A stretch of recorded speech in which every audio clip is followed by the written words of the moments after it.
What's going on, guys? JSGC here, and we are here for another Manchester City live watch-along. Today we're going to be doing the live watch-along of Manchester City's Manchester Derby game between City and United at the Etihad Stadium. Before I do crack on with this live watch-along, doing a little bit of an extravaganza going live a whole hour before kickoff. We've got plenty to talk about, including what on earth happened in that Nottingham Forest-Liverpool game, the implications of that result on today, and also the implications of that going into next weekend's game at Anfield, and also all the other talking points as well, what's happened in what's been a crazy last 24 hours or so for Premier League football. So before I do crack on with this video, make sure, like always, if you are enjoying the content, do subscribe to my channel. That would be much appreciated. Now less than 200 subs away from my goal of 34,000 subscribers, so any help towards that would be absolutely brilliant. Also, don't forget social media links. They're in the description if you want to go and follow me on my Twitter, Instagram and TikTok. Email also in the description too if you want to hit me up for any sponsorship for any videos or any general business inquiries. Also, don't forget as well to get your thoughts in the live chat. We've got plenty of people in the live chat. I will go to the live chat in just one moment. Also, don't forget as well to leave have a little bit of a voice break. I am aiming for 100 likes. I want to try and hit that before kickoff. We are 70 likes now away from 100 likes, so any help towards that would be great. I think we've had 3 or 4 live streams before that have hit 100 likes or more before kickoff. Today is a huge game, so I want this to be not only a massive live watch along for you guys to enjoy, I want it to be a well-received, well-liked live watch along as well. 100 likes before kickoff, that's the aim. Any help towards that would be much appreciated. Also, don't forget as well to go and check out today's video sponsor, SofaScore. They're going to be providing you with all the latest team news. They're going to be helping me to provide all the latest analysis during the game and the latest statistics for you guys to enjoy. It is a free app to download, available to anybody that's got a tablet device or a smartphone. It's a free app to download, so do go and check it out. The link is in the description, also in the live chat, also on screen with the QR code. You just scan that QR code, takes you to the download page. You can download the free SofaScore app. Highly rated, fantastic app. Keeps you up to date with all the latest football scores and everything happening, and also keeps you up to date with all the other scores as well for all the other sports that you guys want to enjoy. So if you're a big sports enthusiast like me, where I want to keep up to date with what's happening in the Six Nations next weekend, for example, with Rugby Union, I can do so on the SofaScore app. I want to keep up to date with the cricket. The County Championship gets underway in April. We've had the England tour in India as well. I've been wanting to keep up to date. SofaScore, it's been keeping me up to date, so do go and check it out. It's free to download. That would be much appreciated, and a big thank you to SofaScore for sponsoring today's video. I do have my promo video, which I'm going to roll for you guys right now, and then we're going to get to the live chat.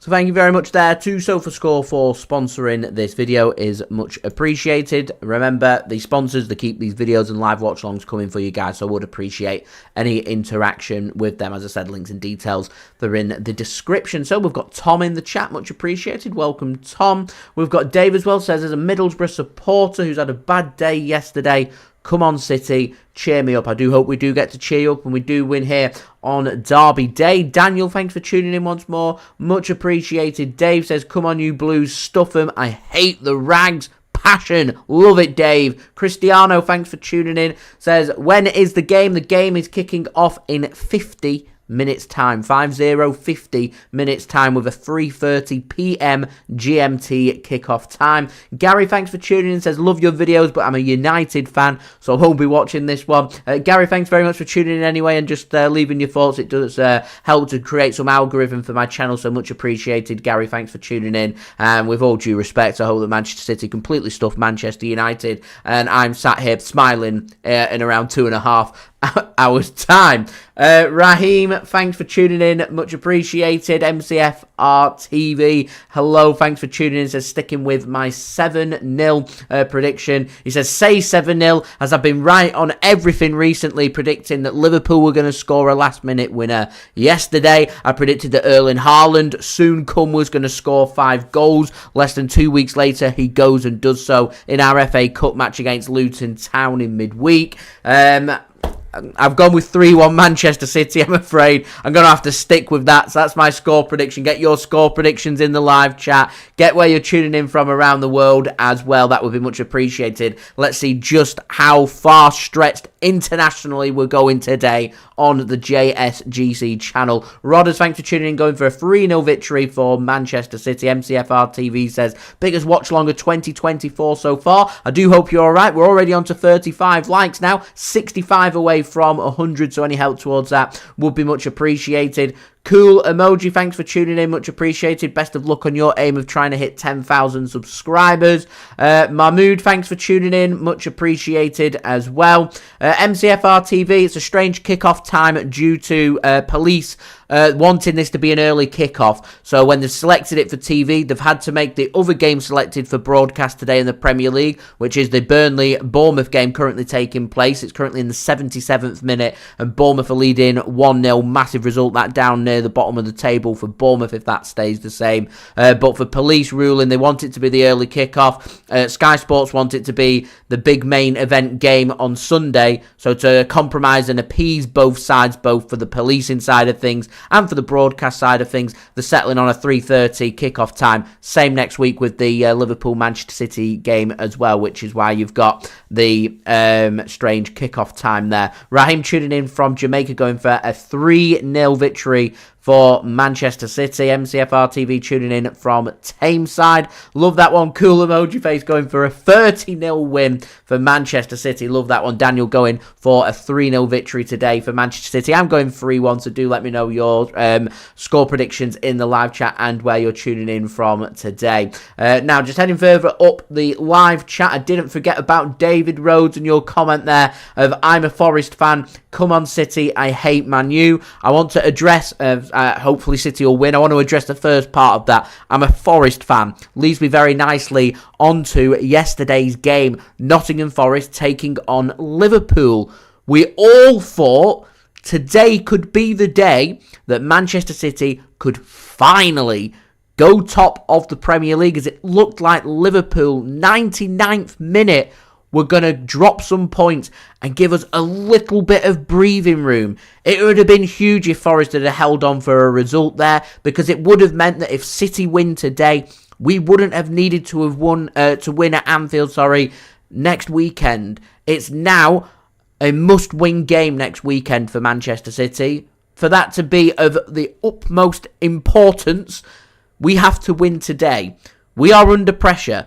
City have been grinding out results in the Premier League recently. A couple of back-to-back 1-0s. Not playing particularly well, but still winning. And that's what champions do. And Liverpool got some injuries. Didn't play particularly well yesterday. I'll speak about the talking points in just one moment. I'm just looking at the fact they've grinded out a result with a last-minute winner.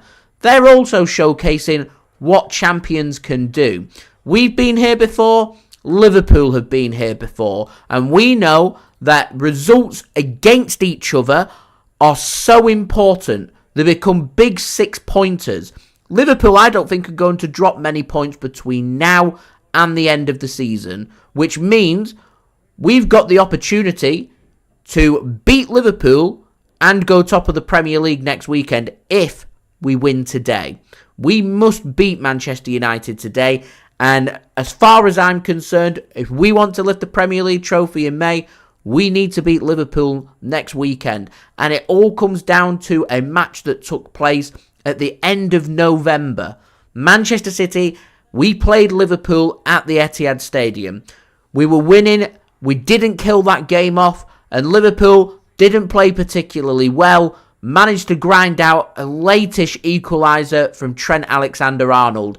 And most importantly, they came away from the Etihad Stadium with a point, which means if Manchester City want to keep on the tails of Liverpool, we need a result at Anfield. We need to win today. We need a result at Anfield. We're going to need to beat Arsenal. These next 3 Premier League games that we've got are that big. We minimum need 7 points if we want to win the Premier League. Anything less, and in particular with a loss at Anfield, we are going to struggle to win the Premier League. More than likely, we may need 9 points because from what I saw yesterday in that Nottingham Forest game, I just don't see Liverpool dropping that many points. Yeah, we can sit here and we can say, why on earth was there 8 minutes added on? Why did it go 40 seconds over the 8 minutes? There was an injury to the Nottingham Forest goalkeeper. There was some time wasting going on. There was no goals. There was substitutions made. Was there 8 minutes added on? Well, I imagine if it was Nottingham Forest taking on Bournemouth, for example, probably wouldn't have seen 8 minutes added on. But for the dramatic effect of the Premier League and the world's eyes watching, we'll put on an extra chunk of minutes to make it more dramatic, to make it more entertaining. We'll then delay it a little bit more. Now, Nottingham Forest get to the 99th minute, added time is up, they defend the corner. You put your foot through it, you clear your lines, you put that ball into row Z, you park the bus, you get everybody back into position, you literally just shove every single body onto that goal line. They didn't do that. They didn't clear their lines, they got tackled, the ball goes into the box, Darwin Núñez is there unmarked, free as you like header, into the back of the net. It's very poor from Nottingham Forest, very disappointing for them. They're angry, there was stoppage. They were unhappy when they had a corner come in, a clash of heads between the Liverpool goalkeeper Kelleher. I can't remember who the defender was that clattered into him. He went down with a head injury. Didn't have a head injury because the physio never came on. Nottingham Forest were unhappy because they had possession from that resulting corner that wasn't given back to them, and Liverpool a minute later go up the other end, create their opportunity and score a goal. It's poor officiating. The Premier League's rife. It's full of poor officiating. Liverpool should have had a point at Spurs away, to be fair. They didn't. They ended up losing that game. So they'll see it as swings and roundabouts. I'll see it as it's a poor league. We can sit here all day and talk about how poor the decision-making is. What I do know from previous history, Liverpool can be relentless. Manchester City can be relentless. Premier League probably don't want Manchester City to win the league this year due to competitiveness. They'll want Liverpool to try and win the league, or Arsenal to win the league would be a preference over Manchester City, just to try and keep things competitive, because it doesn't do the league's interest any good if Man City go and make it 4 Premier Leagues in a row. People will sit there and they'll say Premier League's a bit of a farmers league. They know that Man City are just going to keep winning it. But the whole exciting thing about the Premier League is it remains competitive. I've seen Manchester City lift trophy after trophy. I've seen us win league after league, yet I sit here and say, just how comfortable are these league wins that we've had? And other than the Centurion season and last season, which was quite nail-biting right up until the last 2 or 3 games, were all close Premier League title races that all ultimately went down to the final day of the season. So competitiveness to me is there. The league is exciting. It needs better officiating. It needs better consistency. But you do get the feel that they do want a Liverpool final farewell for Jurgen Klopp, which I've spoken about before with you guys. I believe that's smoke and mirrors. I don't think Liverpool are going to get Xabi Alonso as their manager. I think he's off to Bayern Munich, and I wouldn't be surprised at all if Jurgen Klopp says at the end of the season he does a Wolf of Wall Street special and says, I'm not leaving. Wouldn't surprise me at all. But you do feel like things are starting to get written in the stars, and people are going to say the league's corrupt and the officials are corrupt and this has happened, that has happened. End of the day, I'm not really that interested. It'd be great if Liverpool dropped some points, but I sit here right now and I know that everything's in Manchester City's own hands. I know that if we win today and we win next Sunday, we're top of the Premier League. Nothing the Premier League can do about it. Nothing Liverpool can do about it. And we all of a sudden go from needing 12 wins in a row down to 10 wins in a row. And then we know we've got 3 weeks off from Premier League football until we face Arsenal away. Arsenal at home. So there's different aspects and different ways of looking at things. Just presume Liverpool are going to win any which way that will happen, whether that be 10 minutes overtime, whether that be Liverpool winning 10-0, whether that be Liverpool scraping for their lives or grinding out or doing whatever.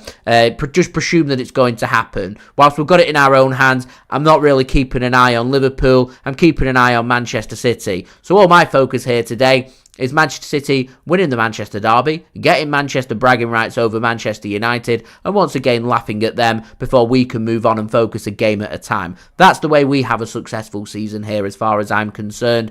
We focus a game at a time. So even after today's game, my focus is going to be on the Champions League. It's going to be on Man City securing their spot into the quarterfinals of the Champions League. Because if we aren't, and we take our eye off the prize, our eyes off the ball, teams around us, they're all competitive teams. We're in the business end of the season. Teams are fighting for different things. You take your eyes off the ball, you're going to get stung. You're going to drop points. You're going to be knocked out of competitions when you shouldn't be getting knocked out. We've got a brilliant result in Copenhagen with a 3-1 win. The last thing we want to do is say, do you know what? We beat Manchester United today. Let's do a full rotation against Copenhagen. Let's not take it that serious because we've got that game at Anfield. Copenhagen are well up for it. Sucker punchers with a couple of goals inside the first half, and all of a sudden you're in with a very dangerous clash, and then you've not got too long to try and sort it out. We've got a job to do against Copenhagen. That has to be the focus. We can only start, to me, think about Liverpool once that Champions League tie is done. That is how Manchester City have managed to be so successful over the last few years, and that is the correct approach here. Eyes on the prize, one game at a time. Focus, focus, and focus. Now, in terms of today's game against Manchester United, going to use today's video sponsor, SofaScore. Links and details, they are in the description. That would be much appreciated. Do go and check that out. That would be great. It's a free app to download. So, getting SofaScore's app locked and loaded up here. Selecting the Manchester City-Manchester United game. I think Man City are going to win this game, which 61% of you guys agree with. 13% going with a draw and 26% going with a Manchester United win. The game live on Sky Sports here in the UK if you are wanting to watch the game. Andy Madley is today's referee. So, we're going to start off with the lineups. We're going to start with our opponents first, Manchester United. They're lining up with a 4-3-2-1 formation, led by manager Erik Ten Hag under tremendous pressure after Aston Villa picked up a late winner yesterday against Luton Town in the race for top 4 and Champions League football for next season. So, Manchester United lining up today, and feel free to boo at home if you wish as I read the players' names out. They're lining up with goalkeeper Andre Onana. They're also starting their defence with Diogo Dalot starting on the right-hand side and Victor Lindelof starting on the left-hand side with Raphael Varane and Johnny Evans starting as the two centre-backs. I said in my preview, unfortunately, we're not going to have Johnny Evans starting today, which makes things maybe a little bit more complicated for Manchester City. But does it? He does start. It's a massive call. No Harry Maguire in the squad. Don't know if he's got an injury, but yeah, big call there. Johnny Evans starts. If I'm Erling Haaland, he's going to be licking his lips at that, surely, and Kevin De Bruyne. In midfield for Manchester United, they're going with Casemiro, Kobe Mainoo, and Scott McTominay. No real surprise there in midfield. I did speak about Bruno Fernandes being used on the right-hand side, which is what we saw in the FA Cup final last season. It's exactly what's happening here as well, with Marcus Rashford starting up top, and it's Alejandro Garnacho starting out on the left-hand side for Manchester United. Substitute bench for United, not too much depth there. They have got a lot of injuries, by the way. So it's Bayindor, Kambuala, Organue, Amrabat, Anthony, Forson, Collier, Diallo and Ericsson on the bench for Manchester United today. Now, Manchester City's starting 11, and feel free to cheer along at home. We're starting with a 3-2-4-1 formation led by manager Pep Guardiola. We're starting with number 31, Ederson, in goal. We're starting with a back three made up of number 2, Kyle Walker, number 3, Ruben Dias, and number 6, Nathan Ake. Big calls there. Starting in midfield with number 5, John Stones, and number 16, Rodri. Further in midfield, you've got number 17, Kevin De Bruyne, and number 47, Philip Walter Foden. On the right-hand side, starting with number 20, Bernardo Silva. On the left-hand side, starting with number 11, Jeremy Doku. And starting up top, the main man, number 9, Erling Haaland. On the bench for Manchester City today, you've got Stefan Ortega-Moreno. Also along with him, you've got Manuel Akanji, Josko Gvardiol, Sergio Gomez, Matheus Nunes, Rico Lewis, Mateo Kovacic, Oscar Bobb, and Julian Alvarez. Plenty of options there from the bench for Manchester City. Great to see Josko Gvardiol in the squad once more and recovering nicely from injury. Some big calls there. Talk about Matheus Nunes potentially starting this game. He falls onto the bench. There was some talk of him maybe going on the left-hand side. Going with Doku instead, which I think is a big call there for Manchester City. So hopefully get a big performance from Jeremy Doku. Oscar Bobb, another one, could potentially have started this game. Kovacic doesn't start. I did say I thought De Bruyne might have been given a rest considering he did 90 minutes against Luton. Perhaps Kevin De Bruyne is going to be given a rest instead midweek in Manchester City's Champions League match, taking on FC Copenhagen instead. And you'll see the likes of Nunes and Kovacic starting then instead for City. I'd have had no problem if Kovacic did start, but he doesn't. So there we are. Julian Alvarez unlucky to miss out as well. How do you fit him in? I mean, you'd have to drop a midfielder really to squeeze him in. There's no way Haaland, fresh from scoring 5 goals, isn't going to start this game.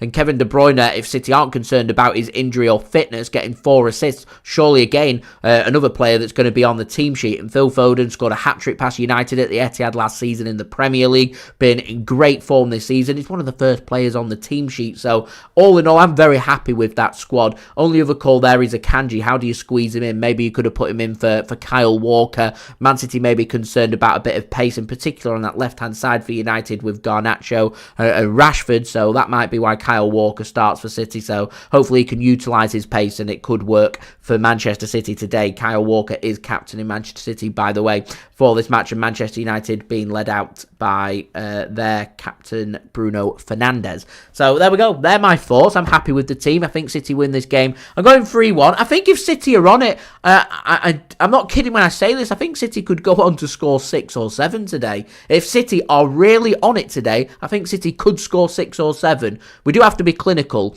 and we know that's the big kryptonite for Manchester City. It's the big do-all and end-all. You've got to score them goals, and that's what we've not been doing. We've got to go and do that. So hopefully we can go and do that. We can put in a good performance. We can get the win. We can get them 3 points. And then we can go into Wednesday's game and try and make it to the quarterfinals of the Champions League, because that's the best preparation that you can have. Good performances and wins in the build-up to big games. It's what he's needed to do, and it's what Manchester City need to do as well. Thank you to everybody for tuning in. Manchester City fan, thanks for tuning in. Much appreciated. Dave, thanks for tuning in. Much appreciated with your comment there as well. Much appreciated. Raheem too, thanks for tuning in. All absolute legends. We're now 54 likes away from 100 likes, guys, so do leave a thumbs up. We're aiming for 100 likes before the kickoff for this game, so any help towards that would be absolutely brilliant. Also, don't forget as well to subscribe as well. That would be much appreciated. Now less than 100 subs. I forgot to clock it over, guys, and then I've not been paying any attention. We are on 33,900. We're actually now less than 90 subscribers away from 34,000 subscribers, so any help towards that would be much appreciated. Also, don't forget as well, get your thoughts in the live chat where you're tuning in from and your score predictions too. Also, don't forget as well, social media links, they're in the description and on the yellow banner too if you want to go and follow me on my Twitter and Instagram. Email also in the description too if you want to hit me up for any sponsorships for any videos or any general business inquiries. And also don't forget to go and check out today's video sponsor, SofaScore. Links and details there in the description. We'll roll my intro video for you guys. And I do have some pre-match entertainment for you guys to enjoy while I'll just go and get the last little bits and bobs set up, get my drink sorted and everything. So yeah, you'll see me again very soon. So I'll roll the promo video, then I'll put on the pre-match entertainment for you guys, and then when we get a little bit closer to kick off, I will be back with giving my thoughts in the build-up to this Goliath game. And final note, just keep an eye on that Burnley-Bournemouth game. Burnley looking absolutely doomed, which pains me to say, with Captain Fantastic Vincent Kompany leading them as their manager. 2-0 down in the 95th minute against Bournemouth. Big 3 points for them, but Burnley very much looking like they're going to be relegated. Anyway, roll the intro video.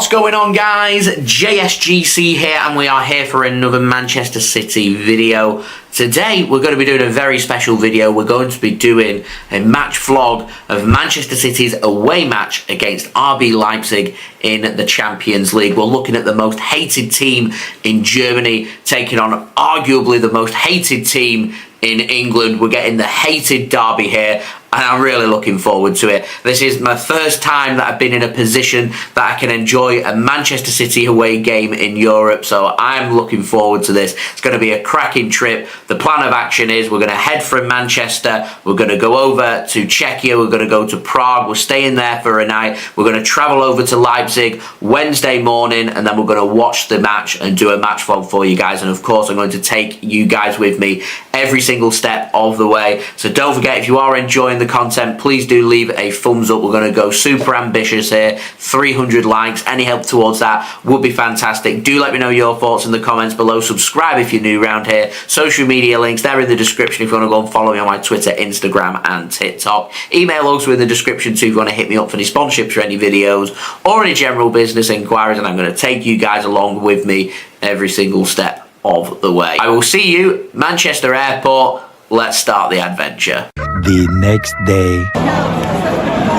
Just over £6 a pint here at Manchester Airport Terminal 3, but we've made it. Pre-holiday drinks. Might just be up there with the best pint out there.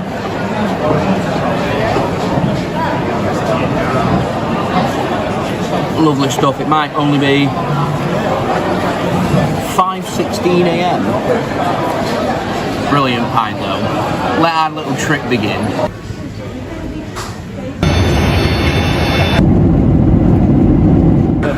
Welcome to Prague, we're on it. Let's do this. Astrovy.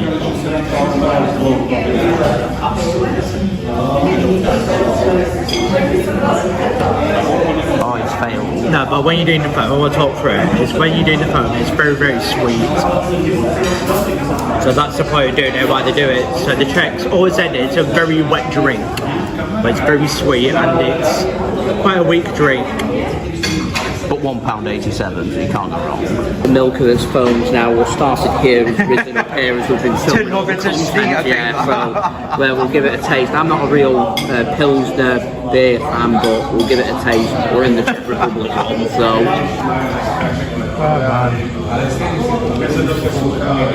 On to me as well. As I said, I'm not a real beer fan, so it's sweet, like you said. That's a very sweet drink. It is, when you taste the foam, it's sweet.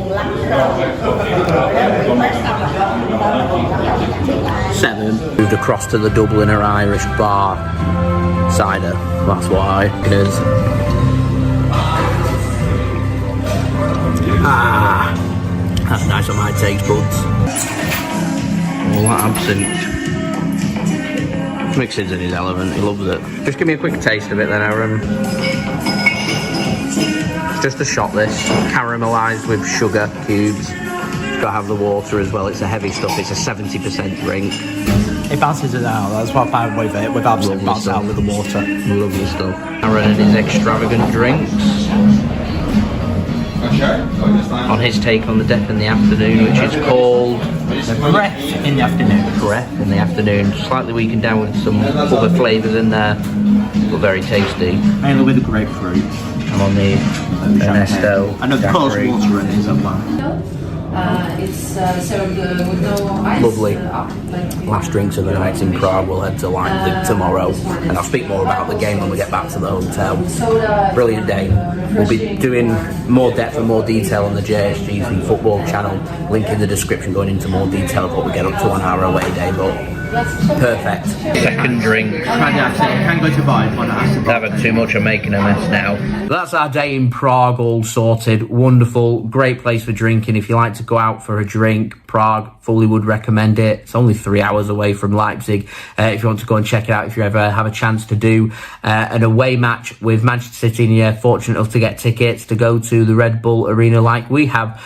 So the plan of action is we're going to head to Leipzig tomorrow morning. morning. We're going to head on the bus from Prague to Leipzig, and we're going to be doing, of course, our match vlog where I'll take you around Leipzig and all the things that there is to do there as we look forward to a fantastic away vlog for you guys to look forward to. I have scheduled everything and got everything sorted before I've headed out here to Prague, and since that has happened, unfortunately, Manchester City legend Francis Lee, I know several people have been commenting on my videos that I've not mentioned it, so I wanted to apologise for that. The scheduled videos, that event has happened since I last recorded and edited for you guys. This is the first video I've had a chance to be able to address that, so I wanted to make crystal clear to you guys that the thoughts of everyone involved with the JSGC channel is with Francis Lee's family and friends at this very difficult time. A club legend for City, meant the world to the City community and to the Manchester City fans and to the club as well. I'm sure he'll get a wonderful reception tomorrow in our away match against RB Leipzig, and I'm sure throughout the remainder of Manchester City he will be remembered by the club as well as an absolute legend of Manchester City. As I said, thoughts are with everyone associated with Franny Lee at this very difficult time for everyone associated here with the JSGC channel. So we will be heading to Leipzig tomorrow, so we will see you in the morning. The next day. Curry burst means we're in Leipzig. We've arrived in Leipzig. We're going to go and check out some of the bars at Market Square that they've got here, some of the pubs, and try some German beer, which is on our list of things to do, to the stadium. Then we'll take you through our away day and our experience as well. But first, here we like a little bit of culture on the JSGC football channel, don't we, Aaron? Certainly do. So we're going to go and head to, we have to do one tourist attraction. Leipzig's not the most touristy of places, not the most easily accessible of places either. So there is one interesting thing here, and that is the Johann Sebastian Bach, who is a composer, or used to be a composer. There's a museum here dedicated to him, so we're going to go and check that out before we're going to go and find a couple of spots to go and have a couple of drinks to enjoy our away day, and then we'll descend onto the Red Bull Arena and watch RB Leipzig take on Manchester City in the Champions League group stage match day number 2.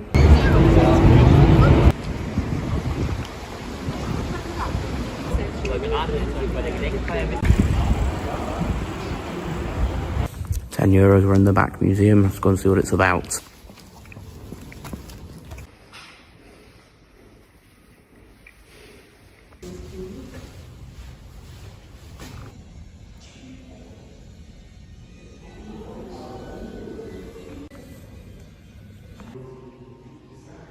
Very interesting that. We're just in the gardens of the Johann Sebastian Bach Museum, and very cultural and very interesting. Go and check it out if that is your thing. So we're going to go and check out a couple of the beer houses, the pubs that they've got around here, including that on Market Square, where I've already heard and seen some of the City fans. Nice to meet a couple of the RB Leipzig fans as well. So I'm thinking more today. I still think this is going to be a draw, and for some reason I've just got a feeling I've come all this way and done all this and it's going to be a 0-0. I'm going to be optimistic and I'm going to say City sneak it late on, 1-0, Rodri winner, why not? But my head's telling me 0-0 and City end this little 2-game losing streak that we've got, and we can hopefully, fingers crossed, return to winning ways. But I don't want it to be a third consecutive defeat, and I want us to be in a really strong position in the Champions League, and that's to qualify, and that's to qualifying first. And the way we go about that is making sure we don't lose here. It was pivotal last season in the last 16. It's going to be pivotal here in the group stage as well. So let's go and check out a couple of them bars. We're in the Augustiner and Market. Found a little spot to get some drinks, and Aaron's just got a half a litre of beer. He's been sensible, which is what we like to see. See what I think. You can go for the litre, which are the big jugs that are associated with Germany if you wanted them. €9.20, $4.64 there, half a litre. So yeah, give me some German beer taste test please, Aaron. What do we think? So we're on the Augustiner, so tap him on that one, Augustiner. Yes.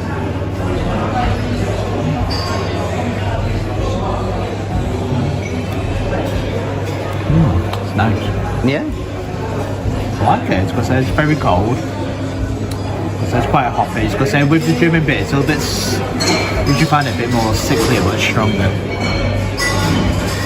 What are you scoring that then? Nice crisp cold pint. I think it's a very nice pint though, because I really rate it.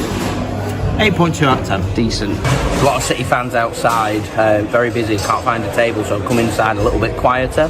And nice and warm in here as well, because I think it's a little bit cold outside. I've got used to that 28 degrees yesterday in Prague, but it's like 16 degrees, big drop in temperature, got the coat and everything on. So I've done my score prediction before whilst I was in the gardens of the Juan Sebastian Bach Museum. I'm going for a 0-0. My head is telling me a 0-0. My heart tells me I think City can sneak this late on with a Rodri winner 1-0. What are you thinking for your score prediction today? As I said to our German friend, I still think it'll be 1-1 tonight. Okay, who's scoring the goals? I'm going for Haaland. Okay, what about for Leipzig? A lazy Werner. Okay, a lazy option. I'll go lazy. We're on the Underberg next, €4 a piece. Underberg. Some usual. Open it. Let's have a look at this Underberg. Underberg. So we're on the bitters here. So I'll let Joey just unwrap it. There you go, our Underberg. Oh yeah, okay.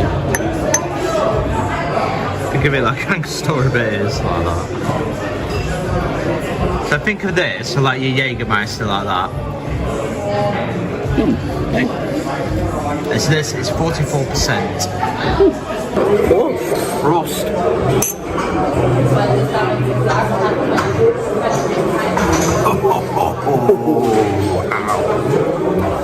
Oh yes, a nice introduction to Germany. Some nice beer. We're going to head to the ground now, see what the Red Bull Arena is all about. We feel like locals. We're just taking the tram. We're on the walk now to the stadium. Let's use the ground.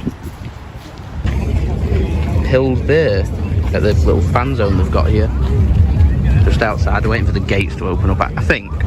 Anyway, give me that beer taste. So I told you I tried Pilsner, that's what it is, it's Pilsner. Cool. So German Pilsner, how does it taste? Tastes nice. But I think I prefer the other one. The one that we had in the beer house. Okay. Like, because say with Pilsner, it's a very light beer. Yeah. So for this, I'll probably give it a solid 7.4 out of 10. I'm on the Red Bull because I thought it would be rude not to be on the Red Bull at the Red Bull Arena when we're watching RB Leipzig. And that's quite a lot of Red Bull, I'll be honest. It's an energy drink, so I'm going to be perked up, I'm going to be animated in that stadium. Well, listen. But truthfully, I've never minded Red Bull. It's a soft drink, an energy drink. It perks you up.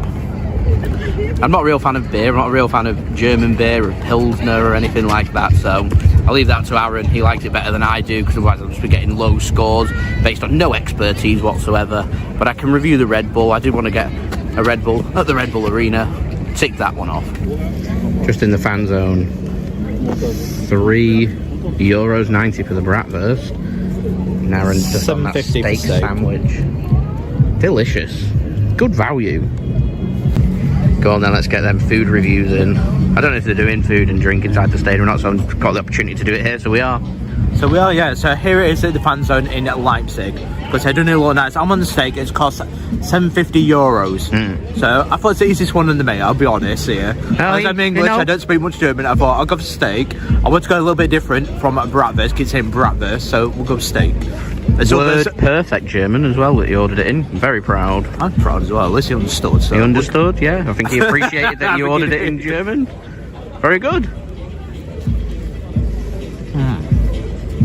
Oh, that was lovely. Nice and tender. Oh, that's very nice. I don't think you can beat German meat. Like if you ever go to a Christmas market, you never get a chance to do the German market, but in Germany it's just something else. 10 out of 10. 10 out of 10. Let's have a look. Ooh. It's not tough, it's nice and smooth. Winner. So it's like, it's slow close, like, oh, it's delicious. Oh, that's beautiful. €3.90 for this bratwurst. Got mustard and ketchup on. How does it taste?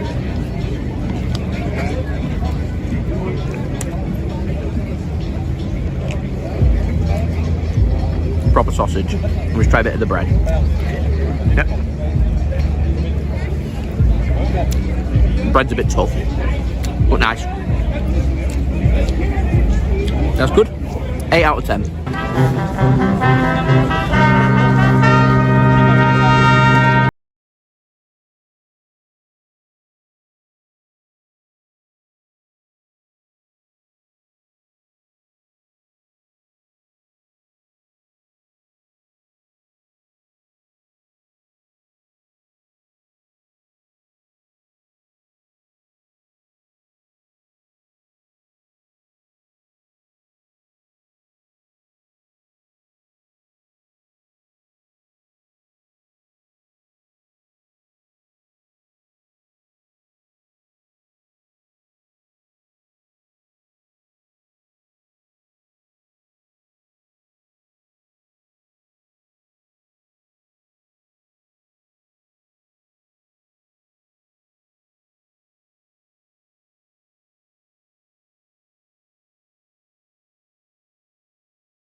Under the tunnel we go. We're through. That was easy enough. Into the stadium. And you just step down into the concourse. And in you go. £10. I've got beer and lemonade. Aaron's on the normal beer. Well, German beer then, in the stadium. How's it taste? the German beer once more. How does it taste inside the stadium?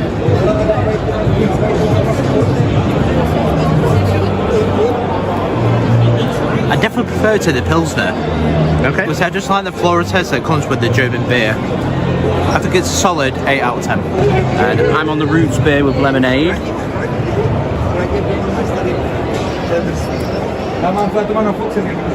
That's quality. Like a lemonade. Yeah, very nice. Yeah. €5.30 per pint. You can bring it down. I like Germany for that. You have to go to the concourse when you're in England to drink your beer before you can come down. You can just sit here, relax, and enjoy the game. I think 8 out of 10 as well. Nice.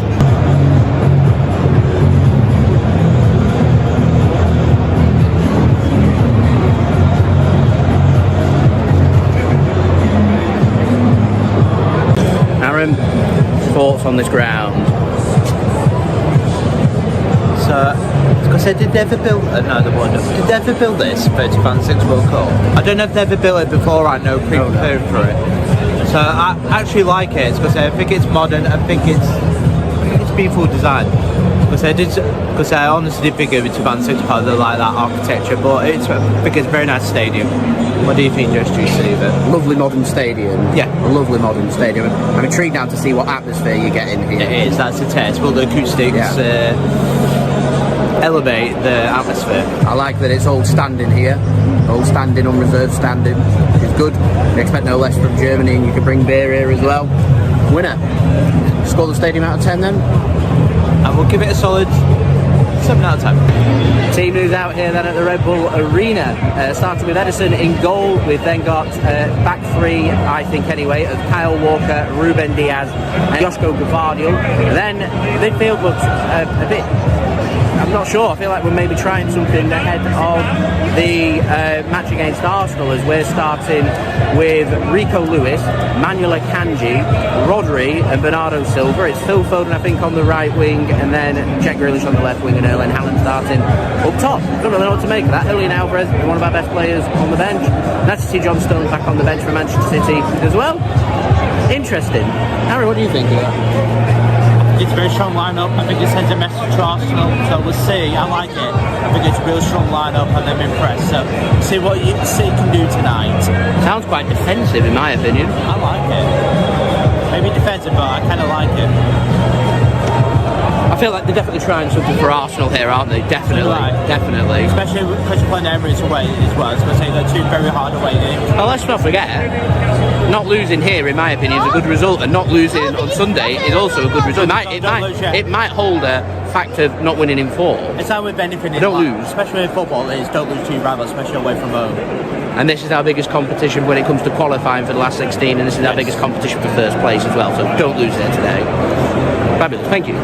I love that an hour before kick-off, all the hardcore support, full out, dedication, love it.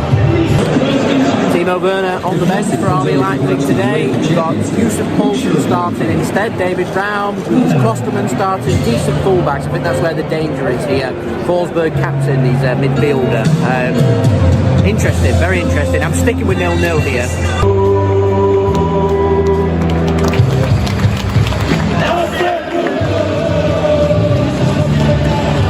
Credit to Leipzig for playing it.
Great finish by Phil.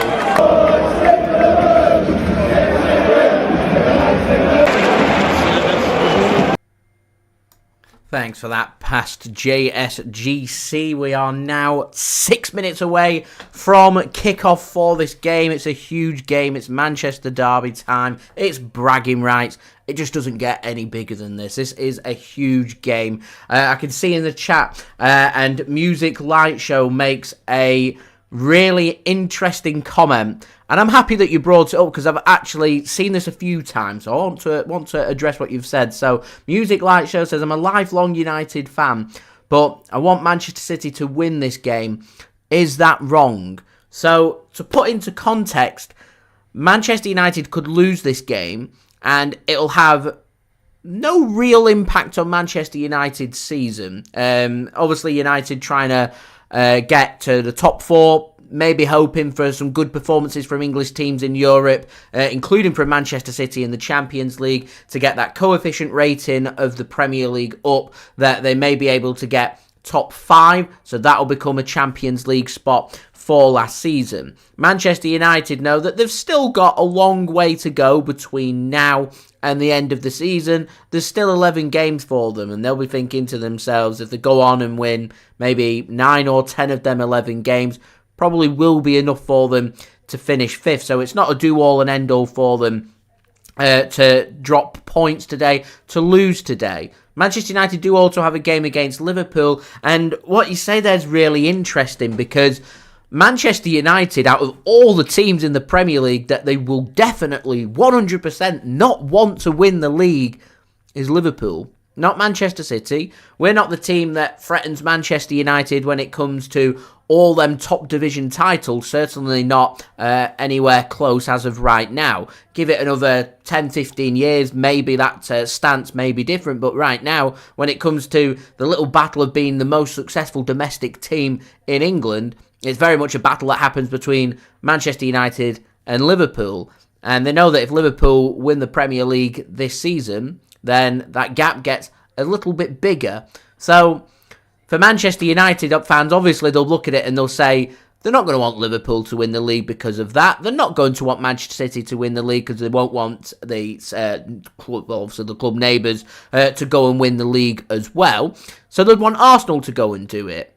Are Arsenal going to do it? That remains another question. But if Manchester United had to pick between Liverpool and Manchester City, I do imagine that what Music Light Show says there, I do believe that they'd probably say they'd want Manchester City to win it. And I reckon 2 reasons. The one that I've already mentioned when it comes to winning the league titles and Manchester United wanting to stay as close to Liverpool when it comes to all them top division titles. But also, Manchester City as a whole, I don't find anyway, are anywhere near close to being as annoying as what some of the other fan bases are for the big English side. Manchester City, when they win things, they don't shrug it off, they celebrate, but they're very humble as a fan base. And Manchester City, maybe some people agree with it, maybe some people don't. We aren't up in people's face about things.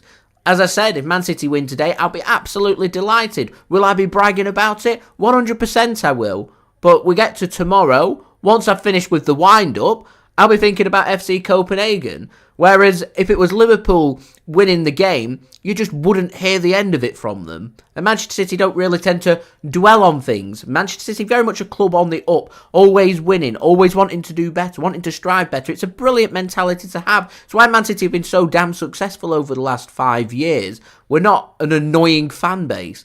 Arsenal win the Premier League, trust me, you'll never hear the end of it. Liverpool win the Premier League, you won't hear the end of it. Manchester City win the Premier League, by the end of the summer, they'll just be thinking about another Premier League title and trying to win and carry on going from there. Man City don't tend to dwell on things, which is...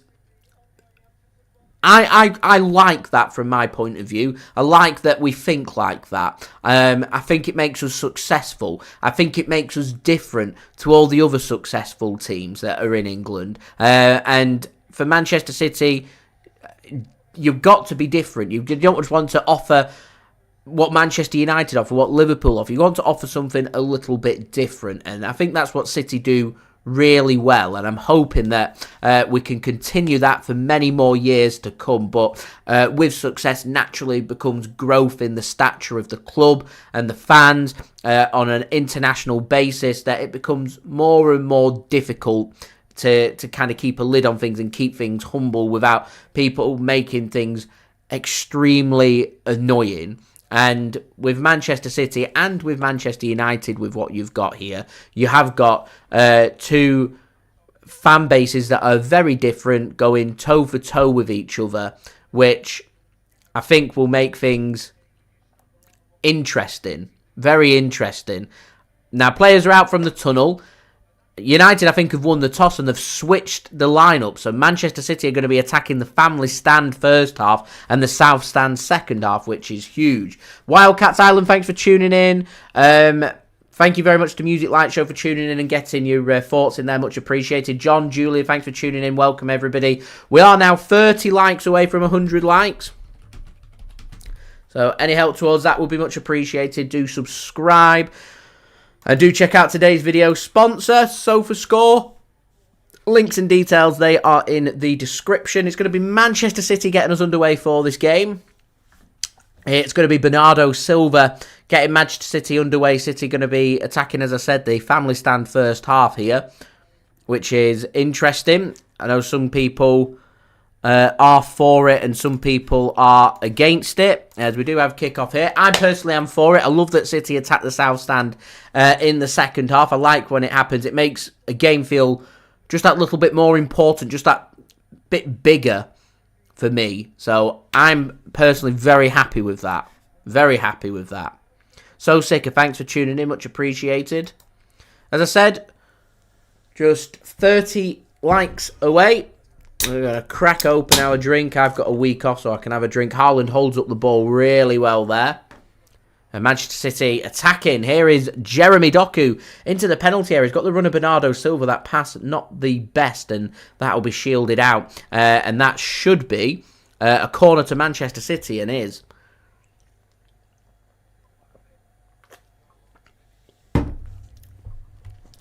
Can City make this early potential opportunity count? Diaz, Stones, Rodri all forward. City take it short. Bernardo back to KDB. Works at the edge of the penalty area. Here's Foden with the first shot, and it's deflected and wide. Manchester City first minute in here. Very much up for the Manchester derby here. Worked straight off the training ground, that one. Worked to Foden. Opens up. Takes a block. It looked like the shot was destined to go straight at Onana there. It would have been a comfortable save for the keeper, but nonetheless, shot on target, headed wide and out for another corner. This time, De Bruyne is just going to swing one in, near post. Header comes in, cleared by Manchester United at the near post. Here is Bernardo Silva then, just works it backwards to Kyle Walker. He's going to pump a ball forward to the left-hand side, looking for De Bruyne. Ducks out the way. Bruno Fernandes gets his head onto it and out for a throw into Manchester City, right on the edge of the United penalty area. So some early pressure here for Manchester United to deal with. Doku just works it to Nathan Ake.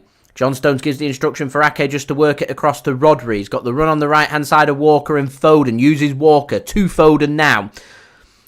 Walker provides an overlap not used by Foden. Gives it to Rodri. Worked into the centre. Here is John Stones now. In the centre of the park. Working it back to the right-hand side. Here is Foden. Seeing him very much going on the right wing for City. And Bernardo Silva going more through the centre. Here is Jeremy Doku on the left-hand side for Manchester City. He's got the ball to Kevin De Bruyne. He flicks a ball in looking for Haaland. Headed clear by Lindelof. Only as far as John Stones. And Doku nearly gives the ball away. Ruben Dias picks up the ball for Manchester City. Now works it to Bernardo Silva on the left-hand side. Here is Kevin De Bruyne.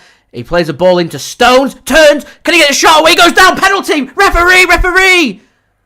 City fans felt like it was a penalty. Referee says no penalty. John Stones goes down. He stayed forward. Here's Bernardo Silva now to Rodri. Works it across to Jeremy Doku. City definitely looking for an early opening goal here. Manchester United backs against the wall. Nathan Ake gives it to Jeremy Doku now. Up against Dalot, works the ball back to Bernardo Silva, takes on two, gets around both of them as well.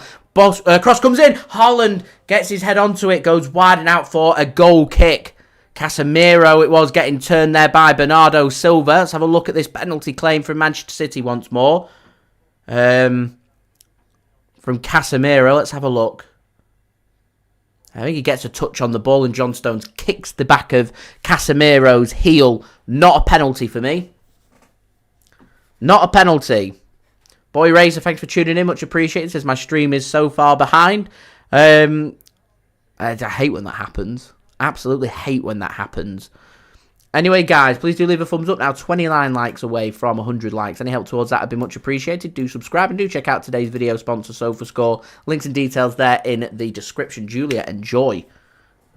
is City winning the ball back high up again. Manchester United looking to just try and weather this early storm. 4 minutes in and the ball's not really left the Manchester United final third. City then work the ball backwards and a chance here for United to try and push out. Ruben Dias mops that up ahead of Bruno Fernandes. Gives the ball to Ederson. He'll work the ball now to Rodri. And that's good work from Rodri. And Manchester City once more can come forward in the Manchester sunshine today. It's a rare thing to see, but it's nice to see the sun out and the weather not looking too shabby today in the northwest of England. Here is recently single Ruben Dias then. Gives the ball to Rodri. Pivots nicely into the channel. Johnny Stones. How much better does the City look with Rodri and Johnny Stones in that starting 11 sitting alongside each other? Foden then works it to Jeremy Doku up against Dalot. It's going to be a battle we're going to see a lot of. And an early shot comes in there from Jeremy Doku over the top of the crossbar and out for a goal kick to Man United, which Onana in goal is going to take. Remember, last time Manchester City... I was just about to say faced him at the Etihad. It was in Istanbul, wasn't it? But yeah, let's not forget though, Onana, the goalkeeper that Manchester City managed to beat in the Champions League final last season for Inter Milan. Took a Rodri strike. That's poorly given away by Onana. Casemiro just mops that up for Manchester United and Dalot just takes no chances, gets that whacked clear and United can have control in midfield. They can do even better than that. Here's Garnacho now up against Nathan Ake. He's got Rashford for support and that is wonderful, wonderful, wonderful defending from Nathan Ake. Gets a deflection and that deflection helps take it kindly into the hands of Ederson and Manchester City can come away from that counter-attack very much unscathed and that's the danger. That's what Manchester City need to be careful of here. It's all fine going all guns blazing, pushing, trying to score a goal. It leaves gaps and Manchester United will be looking to exploit them gaps. So Manchester City need to be careful. Mixed, thanks for tuning in. Dad for tuning in before, much appreciated. Mike tuning in before as well, much appreciated. Andy Allison, thanks for tuning in, much appreciated. Says Allison still at work. A shirt is out next to me, cheering on. Boy Racer defending against Jeremy Doku is Dalot. He seems to be sitting very tight to him, not allowing him to run into the channel past him. Foden then plays a ball into De Bruyne. Can't take on Johnny Evans, the Northern Irish international.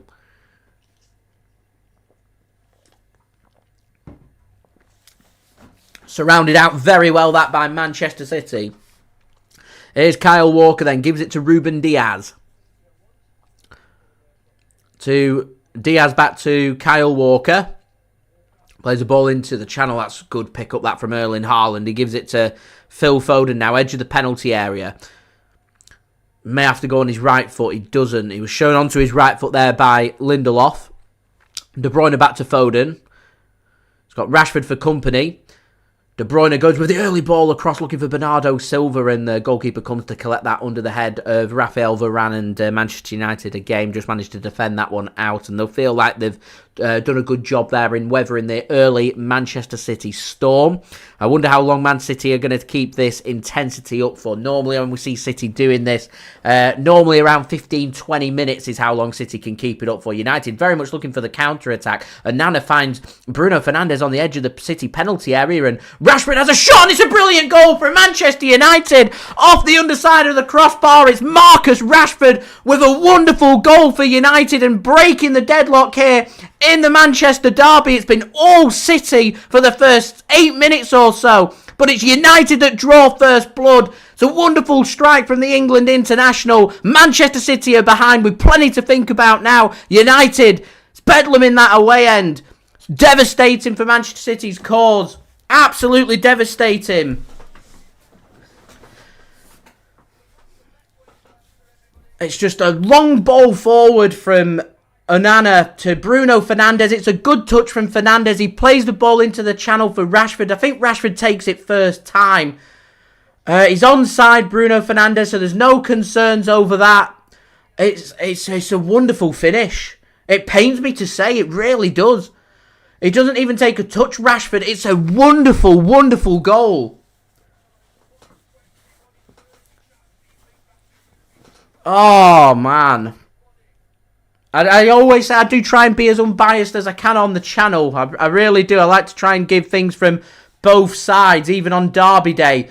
It's just, there's nothing Ederson can do. maybe poor marking up from the long ball forward. I just don't think City expect it.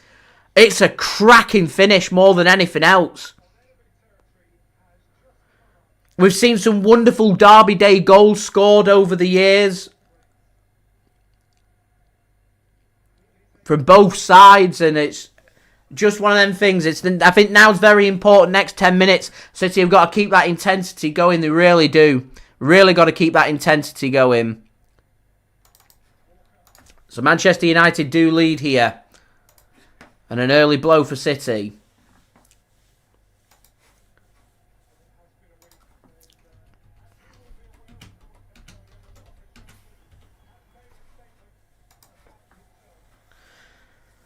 Erling Haaland's not going to touch that then. He's offside and Manchester United can just mop that up.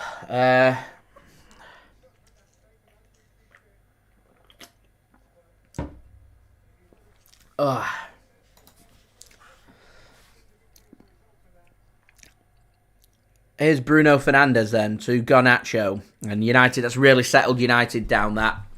Now this is where my concern was. City, I don't want them to go into the shell now. There was nothing wrong with how Man City have approached the first 7 minutes. There was intensity. They were trying to score goals. They were putting pressure onto Manchester United. The approach to push forward for that opening goal was absolutely spot on from Manchester City. They've been sucker punched. I don't want City to go into the shell now and just back off and drop 5 or 10 yards and disrupt our play. I'm happy for Manchester City to make this into a ding-dong battle like we had last season at the Etihad where we beat United 6-3. That's going to be a corner and Ruben Dias out of frustration just kicks the ball into the stands there.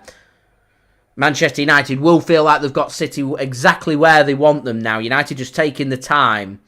And City are going to get frustrated because they know they need the result. But there's more defending here for Manchester City to do. Johnny Evans gets forward. Varane gets forward into the penalty area. Corner. First United corner of the game. What we can't afford to do is go 2-0 behind. So a corner comes in. And Ederson does well to get a fist on that. Bernardo Silva does have the opportunity to get that one clear. He does and finds Doku whilst he's at it too. Under pressure here, Jeremy. He's looking for the counter-attack. Needs to try and get a foul or a throw-in. There we go. He gets the throw-in. Pep Guardiola shows his appreciation. He wants the fans to get going here. Fans do show their appreciation as well there. It was good work that by Jeremy Doku. I was just about to say, if we had Jack Grealish on the pitch there, Jack Grealish knew the counter-attack's not going to happen. Too many bodies. I'll buy a free kick here. And I'll push City further up. And Jeremy Doku there stays on his feet, doesn't look for the free kick, gets the throw in instead and allows City to do the same job. And just like that, 20 seconds later, Manchester City have a corner. The intensity returns to City. Got to keep it going, keep it fresh. Phil Foden then to take. It's been a relentless first 12 minutes. Next goal absolutely pivotal to this game. Haaland in the box, Ake in the box, Stones in the box, Rodri in the box, Diaz in the box, goes for the near post and Bruno Fernandes gets his shin onto that and out for a corner. Could have gone anywhere. Looking for Nathan Ake there. You get that clearance wrong from Fernandes. It can easily just deflect and divert towards your own goal. Another corner comes in. City looking for the exact same. Looking for Haaland there. Headed clear. Mainu can get his head onto that and head it further clear. Kyle Walker pushes himself out. Looking for the right-hand side. Finds De Bruyne under pressure. Skips past the challenge like it wasn't even there. De Bruyne still got the ball. De Bruyne tries to find the pass and Manchester United can take the touch there, find the interception and look for the counter-attack. They do well there, United, not to hoof that clear. Instead, look for distribution, look for possession. Given away by United. City just happy to whack that one into the near the corner flag and out for a throw into United. It does allow Man City to push further up the field here. Throwing for United. The only problem that we've had with this opening goal is it allows United just to slow the pace of this game, and the pace now is very much going to be dictated by Manchester United rather than Manchester City, which is a little bit frustrating, but we need to persevere.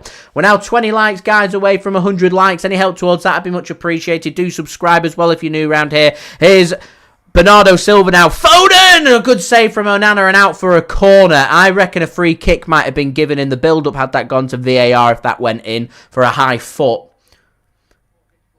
I mean, Lindelof does lean in. I'm not sure.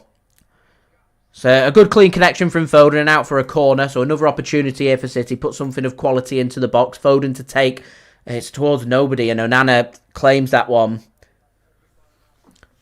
I mean, he needed the call there, Onana, really, just to leave it. He could have just left that to go out for a goal kick without having to overstretch himself. Anyway, here we are.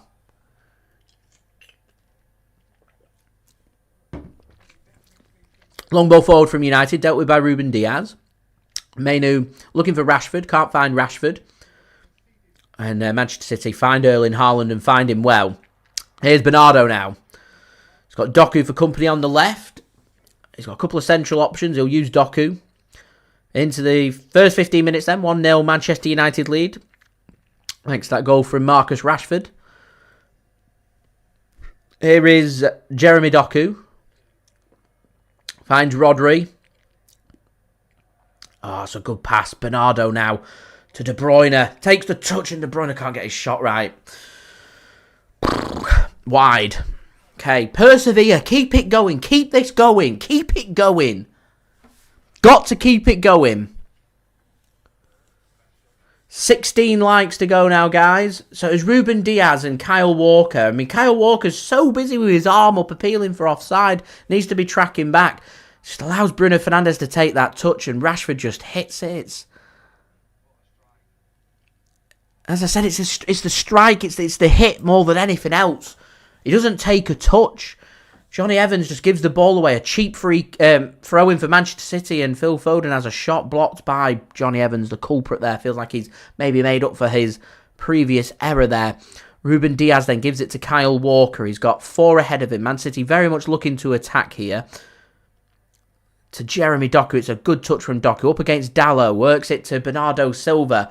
Bernardo can get a shot away and it's ricocheting. There's a lot of space around the penalty area. There's no real space in the penalty area, but a lot of space around the penalty area. And Dias slips. Dias slips. Rashford's in. Walker gets back. Walker gets back. Rashford just couldn't quite control it. City need to be so careful. Looked like an arm that from Manu.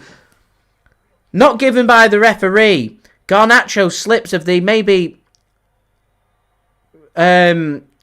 sprinkled the pitch too much there. There's a fair bit of dew on the pitch. A couple of players have slipped now. United choose to maybe sensibly just say, we'll have a bit of possession here and work it back to the keeper. Nana sends that one forward. Long ball looking for Bruno Fernandes. Finds him again. Manu trying to follow that one up. Kyle Walker can defend. He needs to just get it clear. Does get it clear. Only as far as Casemiro, though. And United coming forward here once more. City fans looking frustrated. And a through ball comes in. Looking for McTominay. Cut off by Manchester City. But at the expense of a corner.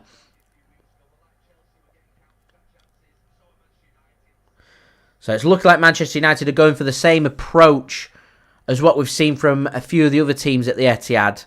Which is look for that quick-paced counter-attack and sit deep. Low block. Frustrating. Still plenty of time to go here for Manchester City. Corner comes in. Nathan Ake can get his head onto it. And Bernardo Silva should be able to keep that in play. He does. And he'll send that one forward as well. Push Manchester City much further up. Onana takes a touch. Finds a pass. Playing on halfway, and United's going to give the ball away here. Here's Rodri, can find his pass. Here's De Bruyne. He's got Foden. He's got Foden. Foden. He's got the support of Haaland on your own. Foden, no! Out for a corner. It's a good save from Onana. What an opportunity for City.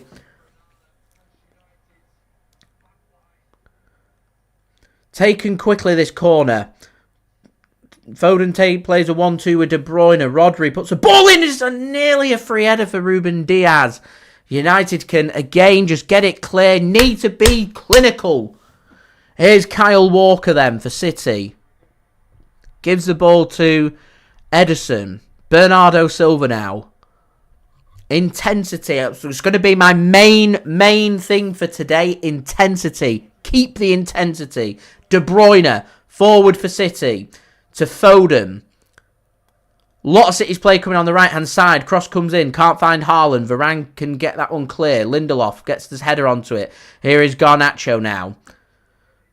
He's going to get dispossessed. Lindelof will mop that up. And we'll find Casemiro. And he'll find Bruno Fernandes. And United now got a 2-on-3. A 2-on-3. Rashford doesn't time his run properly. Looked offside. City cut it off. I think they were preparing to blow the whistle there for offside. Here's Bernardo Silva now. So, Bernardo Silva not happy. I think he wanted the free kick for offside, I think. I'm not too sure what the instructions coming in from Bernardo Silva and Erling Haaland. I think they're just trying to say... I don't know what they're saying. Are they just trying to slow the pace of the game down a little bit? I'm not too sure. Maybe they feel like the pace of the game's been played too quickly, that Manchester United are getting more output than what they're looking for, that City may just choose to have a bit of possession and knock the ball around for the next 5 or 10. But De Bruyne plays a ball into Doku, and that will go out of play for a corner, will it not? Or has Onana managed to keep that one? It looked like that went out for a corner for me. Linesman doesn't flag, so he deems that Onana's kept that in.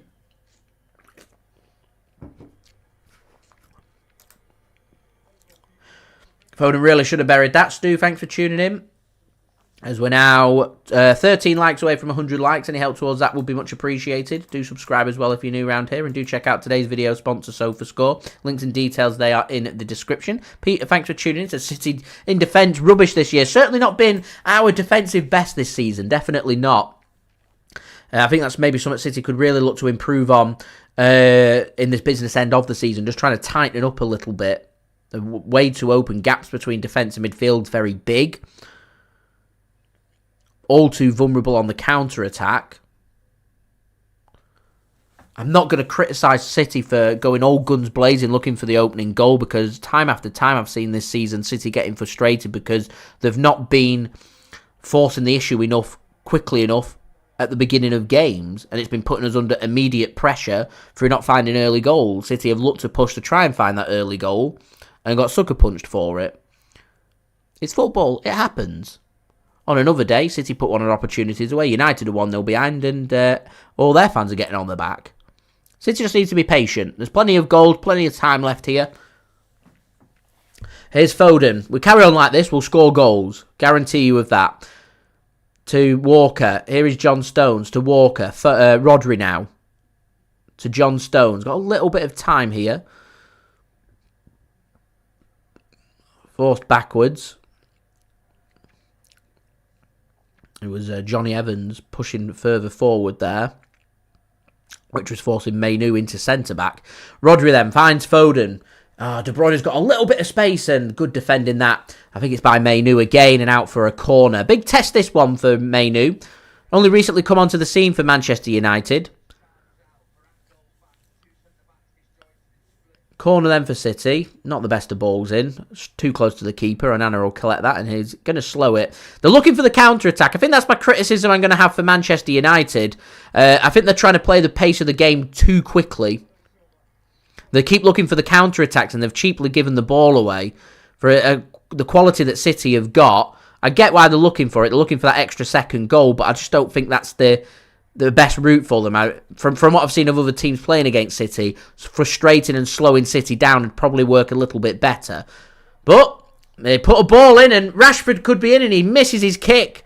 Has he managed to keep that in? I don't think... Or has he? No, he hasn't. It's gone out for a goal kick. He slips at the most pivotal of times when he looks like he's just going to put his foot through that. And again, counter-attack. United getting 5 forward there.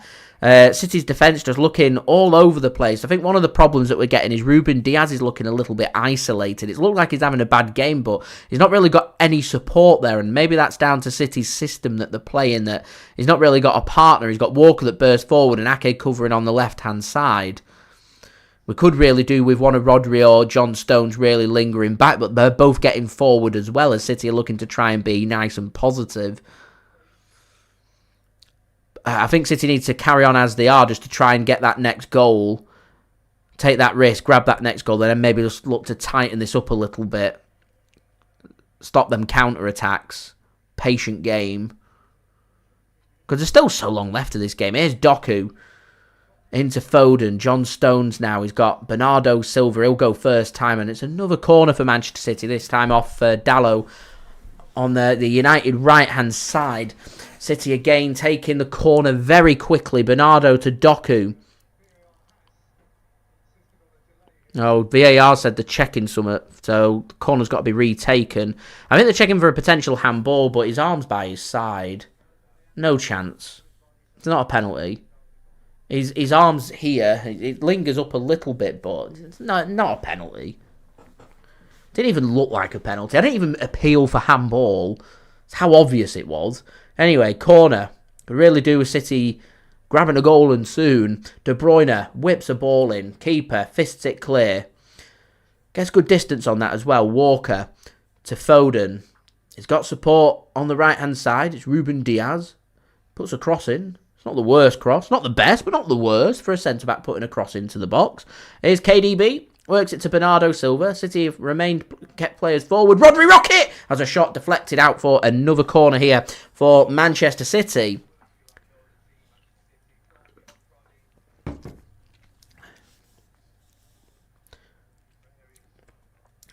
Going straight at the keeper, that anyway. Takes a deflection. Anything can happen off deflections, though. So I'm all for having shots from the edge of the area as long as they're low. Cross comes in. City again just can't win any of the headers in the box. United winning every ball. Here's Doku.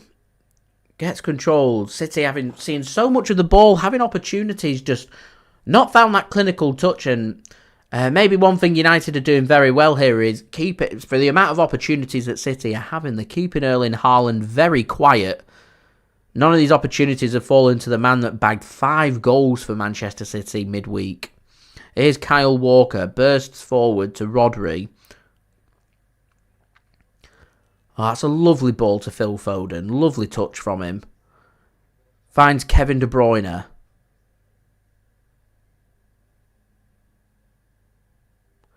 Here's Nathan Ake now.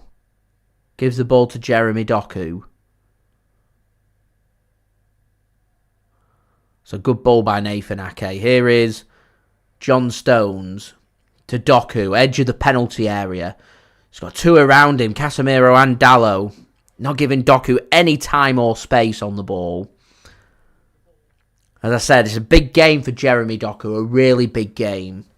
Here's Nathan Ake then for Manchester City. Just working this backwards to Ruben Dias.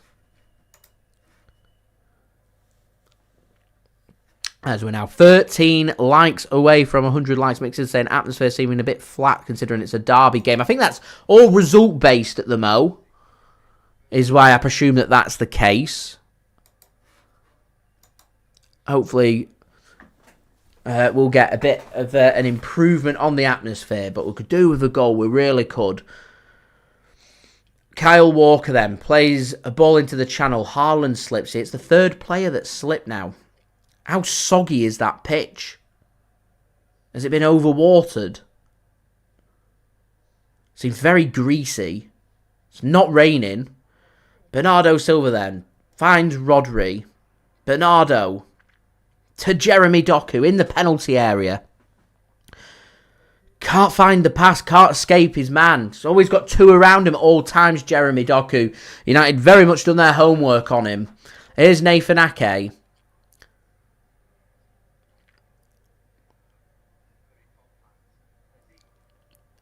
To Rodri. It's got De Bruyne in space on the left. They work it to the right. Here's Foden. An overlap of Walker coming in. Doesn't use him. Bernardo, he's not got a right foot.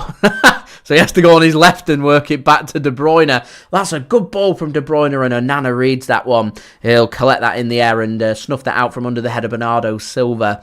Manchester United will stop any opportunity from Manchester City for the time being. So we're through 28 minutes here at the Etihad Stadium. It's Manchester City 0, Manchester United 1. Marcus Rashford finding a goal early on for Manchester United. Manchester City, plenty of work to do here this afternoon at the moment. Here is Jeremy Doku. He's got 3 in front of him. Can't escape his man. It's a good tackle from Casemiro. And United can turn defence into attack. Here is McTominay. He's just can have a run if he wants to. It's not a very good run. It's cut off by Kyle Walker. And City can have possession once more. And it's not like McTominay had no support there. There were 3 forward with him, so he didn't need to take Kyle Walker on. Surely you'd look up and see you've got a rapid defender that you're going to struggle to take on for pace, so I'll take the pass as the better option there. It's poor from McTominay. Here's Jeremy Doku, finds Bernardo Silva, back to Doku, and he's off balance, has a shot, and it's wide.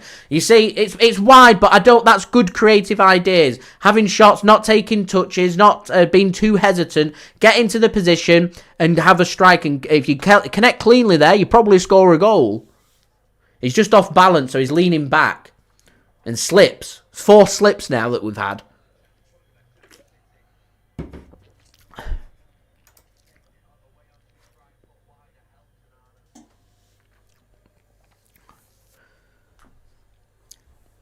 Mixon not happy with the atmosphere. As we're now 10 likes away from 100 likes. Any help with that would be much appreciated. Do subscribe. And also don't forget to check out today's video sponsor, SofaScore. Links and details there in the description. Is United getting forward? Mainu gives it to Rashford. Should be snuffed out by Kyle Walker, and he'll put that out for a throw-in. Wants a throw-in, and I think he's got a throw-in. Rashford not very happy with that.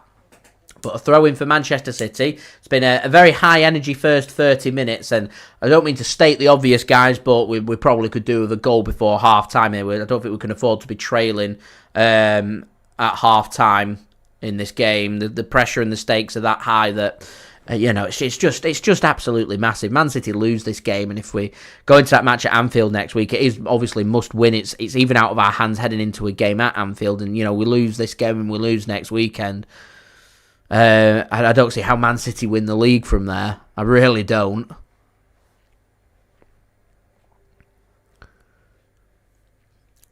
But we're going to think nice and positive because there's still over an hour left of football in this game. Takes a moment to score. City have been attacking nice and positive. Just they need to keep that energy, keep it going. Garnacho doesn't choose to make the run. I'm not too sure why he doesn't. Maybe thought he was offside. I'm not sure. Anyway, goal kick Manchester City. I'll take it. So Ederson to take. Erik Ten Hag dishing out his instructions. You just find it so odd that Manchester United here, holding out a job against Manchester City away from home, is the same team that lost at home to Fulham last weekend. Here is John Stones then to Kyle Walker. Finds John Stones. He's got Jeremy Doku on the left. Good touch from Doku. And Doku slips, gets a shot away. So again, he's slipping again, and it falls to Haaland. I think Haaland didn't realise just how much time he had on it and heads it over the top of the crossbar. It's the first time we've seen Haaland involved in this game. And it's off target.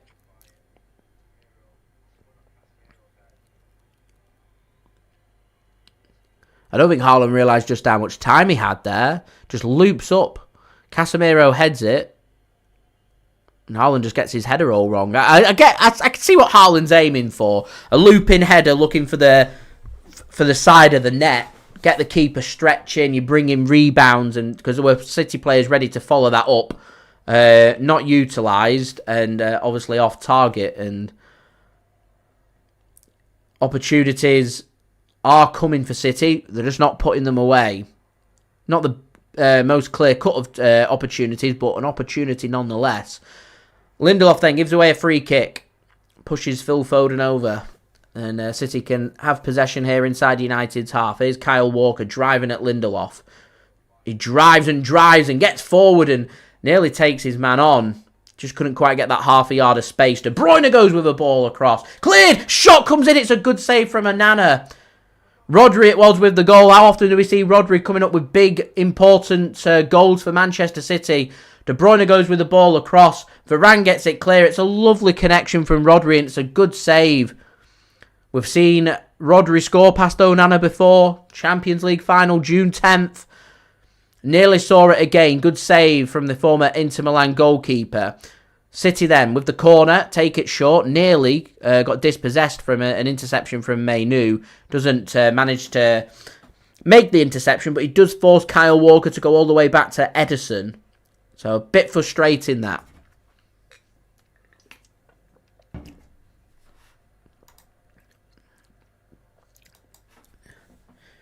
Here is Phil Foden for Manchester City then. To Rodri. Here is Ruben Dias to Nathan Ake.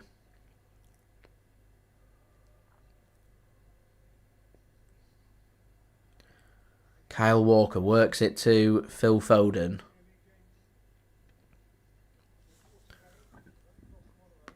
That's good stuff from Rodri. Finds De Bruyne. De Bruyne with the shot and wide.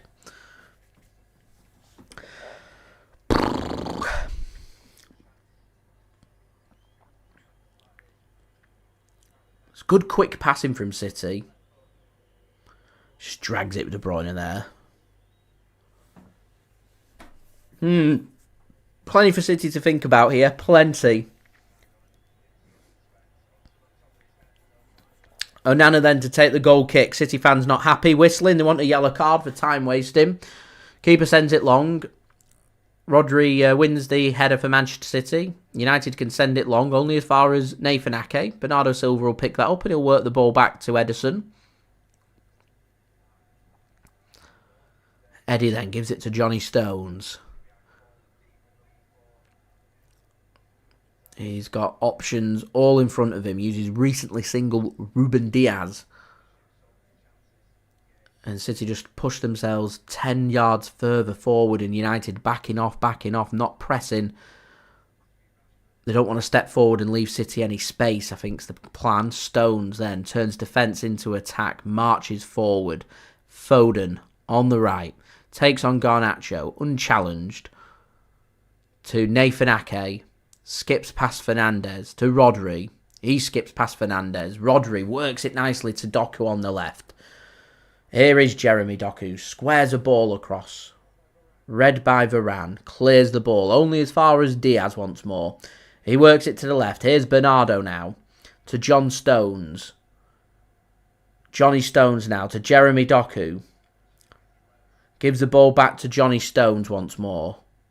He's got Nathan Ake for support on the left. He's been forced backwards here by Bruno Fernandes. Don't associate pressing and defensive football with Bruno Fernandes, but that's what he's been doing in this game.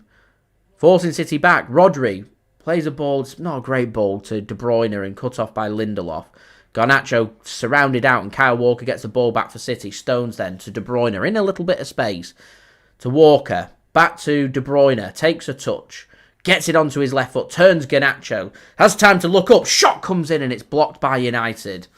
Looping up, headed clear by United, only as far as Stones. Here's Walker. To John Stones. Foden now. Foden just going to give the ball away here and De Bruyne in a tassel with Manu. Should be a free kick for United and is.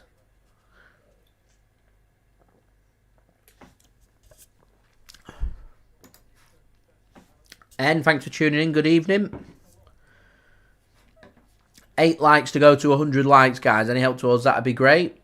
Do subscribe as well. That would be much appreciated. Do check out today's video sponsor, SofaScore. Links and details there in the description.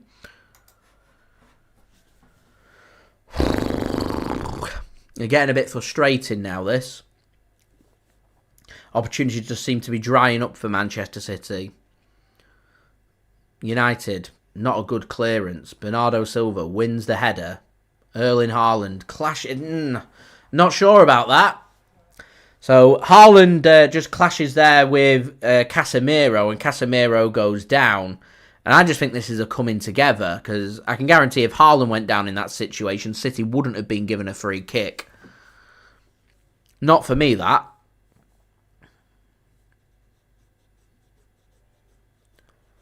Anyway, is Manchester United just play one ball forward, cut off by Stones.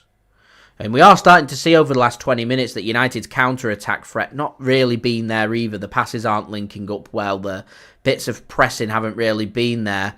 And United have just kind of started to sit a little bit deeper. But whilst it remains 1-0, they're not going to be that fussed about it, to be honest. They know that it's up to Manchester City to do something about it. We've got 7 minutes here, plus whatever's to be added on to try and find an equaliser, just to make our lives a bit easier in the second half. Here's Kyle Walker then to Rodri. Foden, again, free forward in the penalty area. Foden to the byline, drills a ball across, and Nana's there. It's not a good ball in that. I think if we're going to insist on this, wingers on either side, I'd like to see Doku on that right-hand side and move Foden over to the left-hand side. Defenders are all too happy to just keep sending the ball away onto the weaker foots of the wingers. Foden's quality of ball into the box there on his weaker right foot, not very good. Jeremy Doku has the insistence to keep cutting in onto his right foot because his left foot's not that brilliant.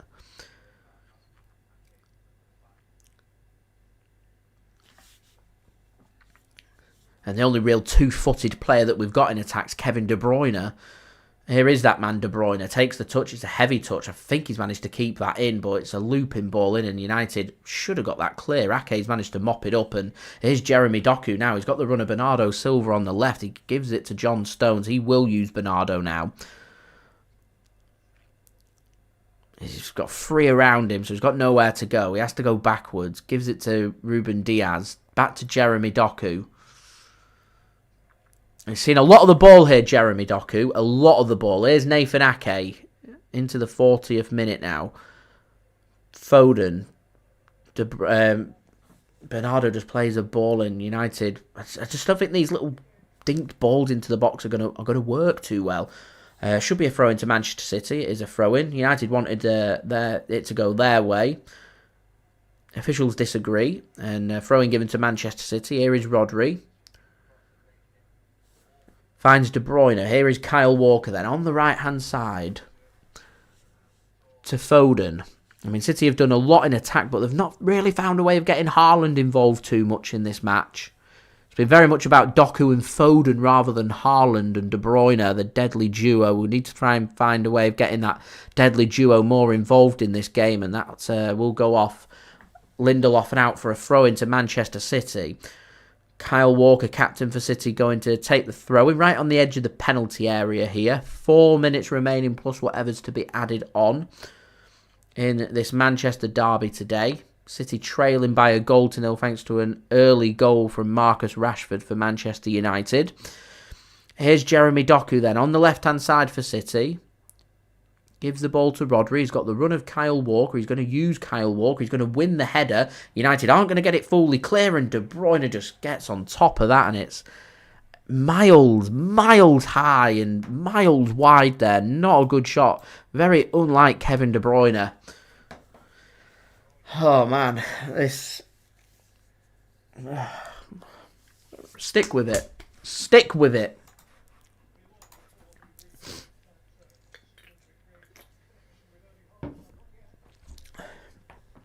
Rightio then.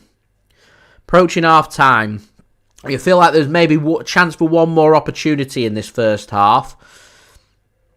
And how's it for pressure that you feel like City really need to take it? It's good work from Manchester City. They've done very little wrong in this half, City. Very little wrong. Here's Ake to Doku, and he wants a free kick, not given. He needs to be stronger there, Jeremy. Throwing United. Here is Dalot. Oh, he skips past Doku. Ake should mop that up. Does mop that up. Very underrated, Nathan Ake. High calibre, high quality defender. Ederson then works it to Walker. Fans are behind the team. Here's Walker. Bursts forward. De Bruyne now to Foden. De Bruyne is going to overlap for Foden here. He's got Kyle Walker as an option. Uses De Bruyne, who has to pivot backwards. Onto his left foot. He's not going to put a ball into the box. Diaz now. To Foden. Here is Rodri. 2 minutes plus whatever's to be added on here left. City try and find Haaland. Doesn't happen. Garnacho can't get the ball forward. He's had a very quiet game, Garnacho, at the moment. Not really been involved too much. Here is Bernardo Silva. Cross comes in. Haaland just couldn't get on the end of it. Good defending from United. And Foden with a shot. Good block by Manu and out for... Kyle Walker's going to keep it. And I was going to say it's going to be a throw into Manchester City. And now Manchester City have to stop. Manu's down. I think he's took a hit in the head. So the referee's going to stop the play. It's a brilliant block by Manu. You know, I know it's an opposition and it's Manchester United, but as I said, I want to try and be unbiased as possible. I've been very impressed with Mainu of what I've seen of him in this first half so far. He's blocked really well. He's turned defence into attack really well. Not a fan of him taking a header there and just going down when he doesn't need any head injury treatment. But it's smart, and if it was the other way around, I'd be wanting the City player to do the same thing. And it's good to see the referee giving City the ball back, unlike Nottingham Forest having the same treatment yesterday against Liverpool. Here is Nathan Ake for Manchester City then. Gives the ball to Jeremy Doku. Doku finds Rodri in space, turns, cross comes in, Foden heads it across, Haaland's missed a sitter! Oh, I don't believe it. I'd have put my mortgage on that. Foden heads it across, Haaland's got a tap in! A tap in from 2 yards! Oh, he's onside. Erling Haaland.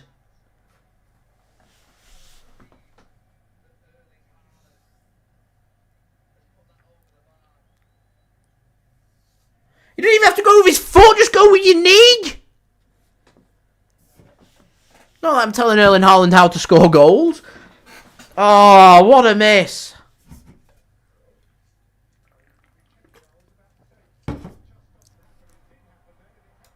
Here's United coming forward now. Rashford, first of 3 minutes added on here.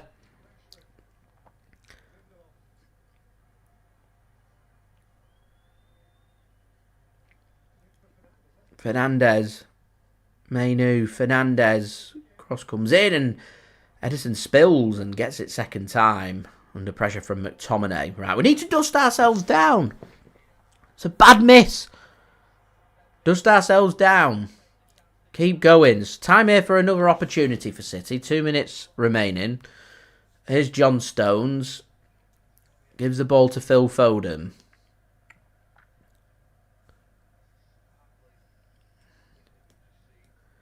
Ruben Dias now. Works it to the left. Oh, that's a good ball. Bernardo Silva. Here's De Bruyne. To Rodri. Foden. Just around the United penalty area. Rodri finds Doku. De Bruyne's got space. Foden has space. Here is De Bruyne. To Doku. Bernardo squares one across and Johnny Evans gets his foot onto it. Gets it clear. Garnacho up against De Bruyne. De Bruyne wins the little tussle and Pep shows his appreciation. 90 seconds. Can we get one more chance? Kyle Walker. To Foden. Just drives towards the penalty area. Rodri to Walker. He's going to have to go first time. It's deep. Finds Doku on the edge of the penalty area on the left-hand side. De Bruyne comes over for a bit of support. Finds Bernardo. Oh, it's lovely stuff. And squared across and nearly an own goal. Varane gets his foot onto it and out for a corner in what you think is going to be the last chance of the first half there. Good interplay from City. There's nobody there. Varane doesn't know where anybody is, so he puts a foot onto it. Could easily have been an own goal. De Bruyne to take the corner then. Headed clear. McTominay, I think it was, getting his head onto it. Garnacho can't win the second ball. De Bruyne heads it towards Rodri. City keeping it alive here. 30 seconds. Foden driving towards the penalty area. Stones. Rodri. He's got Doku for company. Rodri to Stones. Bernardo. Gets it to the right. Walker. Walker! Shot deflected over the top of the crossbar. Walker going for his one effort that is allowed. Didn't happen. Stop, Kyle. Corner then for Manchester City. I think Pep's having a joke with the fourth official. Maybe one day Kyle Walker's going to score one of these goals. Last chance then of the half.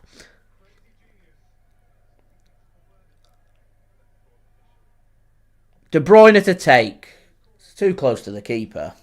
And catches it, and that'll be that. Okay, cool. Oh.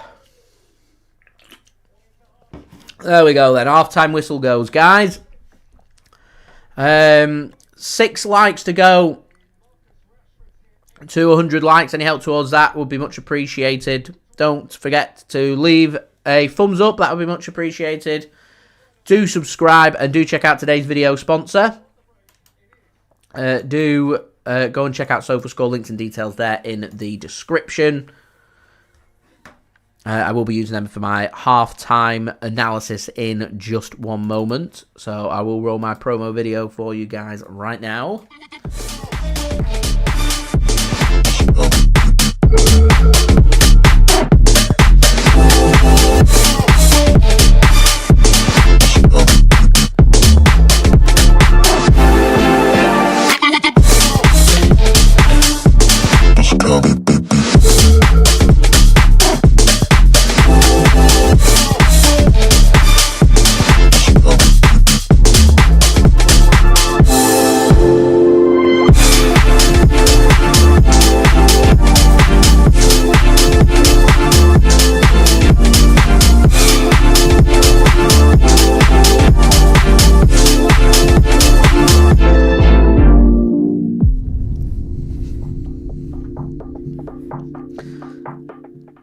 Thank you very much there to SofaScore for sponsoring today's video. As I said, do go and check them out. Links in the description, in the live chat. And you can also use the QR code on screen to scan that QR code. And that will send you to the download page to download the free SofaScore app. So I'm using the SofaScore app here. And as you can see, guys, I'll just, not sure if the camera will pick it up. It seems to be very blurry. Maybe is that any better? I'm not too sure. Anyway, expected goal rate for City at just under 3. So I think if there's any reason for us to remain optimistic and positive here, is Manchester City's expected goal rate is very high. And it's high because we've had 18 shots in this game. The disappointment is just 3 of them have been on target. There's been Foden's missed a really good opportunity and Haaland missed that sitter. You know, if we're clinical, we lead here 2-1 and we're saying normal service has resumed. We haven't put them opportunities away. And it seems to have been a tale of Manchester City's season, even right up to now as we head into the business end of the season. Man City just very simply haven't been clinical enough. Certainly not as clinical as what we were last season. And I can sit here all day and speak to you guys about Gundogan leaving and Mahrez leaving and a poor summer that we had in the transfer market, in my opinion. But it's been time and time again that we've seen Manchester City play, in my opinion, a good game, because I think City have played a pretty good game. 74% possession, 18 shots in the game, a good intense game, a nice intensity, a desire to win, a desire to score goals, a desire to shoot as well. It's been an overall pretty positive performance for City, but in them big important moments, them moments, Man City just haven't shown up when we've needed them to. Chelsea at Stamford Bridge, Chelsea at the Etihad, Liverpool at home, Manchester United at home. There's numerous examples this season where City just haven't been good enough. And today's the same, and it's disappointing. And you just feel like with these big games that we've got coming up that I'm probably going to end up repeating myself. And it's disappointing because I know how good Manchester City can be. I know that a clinical Manchester City are the best team in the world. In the world. There's a reason why Man City are world champions. There's a reason why we won the treble last season. There's a reason why we won the Premier League last season. There's a reason why we've done a three-peat, which not many teams have managed to do. It's because we are an exceptional football team, led by the best manager in the world. And City today, I think, have done near enough everything right other than putting the ball into the back of the net. As I said before, when Haaland missed that sitter, I would have put my mortgage on Erling Haaland putting that ball into the back of the net. Erling Haaland's one of the best strikers, if not the best striker in the world, and he will get other opportunities. But I don't think Erling Haaland has been as clinical as what he was last season. That's my opinion on that. I don't know whether that's just down to confidence, personal life. Maybe felt like he had a point to prove last season with it being his opening season that he's a little bit too relaxed. I'm not too sure. I don't know why it is, but Man City need to, and soon, if they want to have a successful season come the end of the season, this missing good opportunities needs to stop. It really needs to stop. We've got 45 minutes here to find a couple of goals and not concede any more and win this game. Because if we don't, and we drop points today, so we end up finding an equaliser and drawing this game, we are 3 points behind Liverpool. Still leaves it in our own hands. Goal difference becomes a big factor. And it also allows Arsenal an opportunity tomorrow against Sheffield United away to move over us. Now, big games, our next 2 Premier League games are against Liverpool and Arsenal. And the thing that concerns me most is not that we're playing them teams, it's more how I've seen Man City when we've gone up against teams who are in the top half of the table. Man City haven't beaten a top 6. We've won 1 match against the top 6 so far this season. You don't win Premier Leagues with form like that against the teams or some of the best teams in the Premier League. It just doesn't happen. And Manchester City need to sort it out and fast. We've got 45 minutes here to sort it out, because if they don't, it's, as I said, it's just Man City are gonna really struggle for success at the end of the season if they don't. I have every confidence that they will sort it out, but as we sit here speaking about this right now, that's where my concern lies. And Manchester City just need to do more. Bertrand, you spot on. City are struggling with the low block. I think they're struggling with the amount of opportunities and the ratio of shots to shots on goals. 18 shots, 3 on target. It's a poor return compared with United's 2 shots that they've had all game. 26% possession, 1 on target, and that cracking goal from Marcus Rashford. Manchester United haven't really offered anything to concern Manchester City, but there's been numerous opportunities, is the point that I'm making here. There's numerous opportunities. There's low block in place, but there's been 2 or 3 good opportunities to score, and in these moments, you need to score them goals. That Erling Haaland miss is an exceptional miss. It's harder to miss than it was to score. You cannot afford to do that in title races. Cannot afford to do that. I really hope we don't come back to regret that miss from Erling Haaland. I really don't. But I'm not just sitting here and going to say Erling Haaland bashing here that he should have scored. I thought Foden should have bagged before as well. In his one-on-one opportunity. City just haven't been anywhere near as clinical. Sirius, I think you're spot on. It stinks of that Chelsea game at the moment. Just having a look at some of the other stats just to see how they're weighing up. City have had far more corners, 12-2. In terms of discipline, similar 2 fouls apiece for both sides. City have had more throw-ins. United have had more goal kicks. City have had more big chances. That's to be expected with the expected goal rate that City have got. Shots inside the box, 13 for City, 5 outside the box. Deflections could be a big one. Saw United go close with a couple of potential own goals. We need something to try and turn this round. We need a big early goal in the second half just to try and settle us down would be good. In terms of passes and distribution, not too bad. 382 passes, 90% pass completion rate. Man United have had less than 100 passes there in the first half. If United were behind here, 2-0 for example, their fans would be absolutely furious at how they've played. But because they're winning, they'll be hailing it as a sensational performance. As I said, I don't think Man City have done too much wrong. I don't think City could defend that Rashford goal because it, to me, is more about how good of a finish it was rather than about the defending. This game, to me, is all about Man City's poor finishing in front of goal, and that needs to improve second half. If it does, we can win this game 100%. If it doesn't, we will drop points today. And if we drop points today, we're at a do-all and end-all next weekend against Liverpool. If we lose today, it's out of our hands. We can't lose today. We draw today, we need goal difference. And we're getting to a point where we not only need to beat Liverpool and Arsenal, following on from games from there, we need to start battering teams to try and pull that goal difference. And I'm going back to what I was mentioning a month ago. I saw this in the air a month ago when I was speaking about goal difference. This Premier League title race is a 3-horse race. It's going to remain a 3-horse race until we get to April. When we get to April, a team will drop off. And at the moment, it's looking like it's going to be one of Manchester City or Arsenal. We need to win today. We need to do something at Anfield next week. And we need to beat Arsenal at the end of the month. 7 points minimum. If we drop points today, it has to be a draw. If we do that, we have to win at Anfield next week.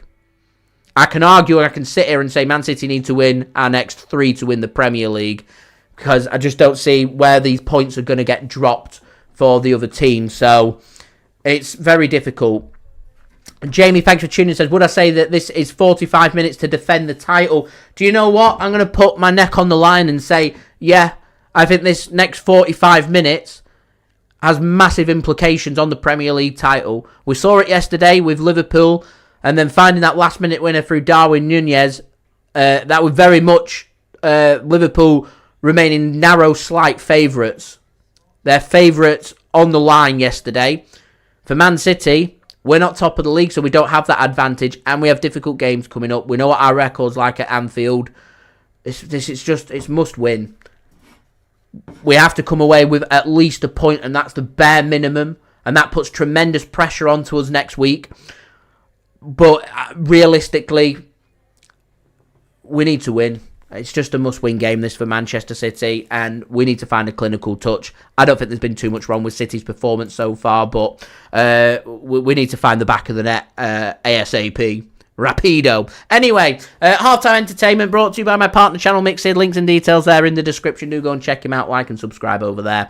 This is the $1 Million Cocktail. Enjoy.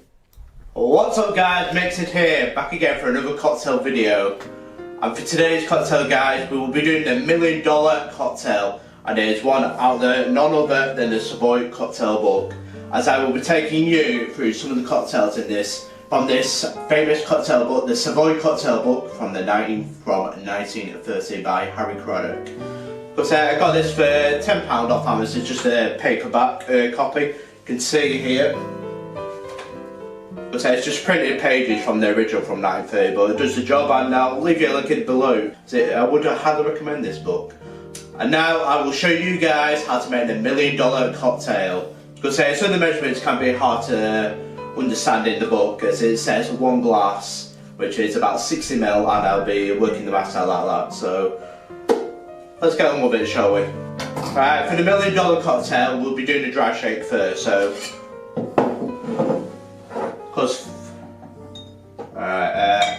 first ingredient to go in, guys, is half a teaspoon of pineapple juice.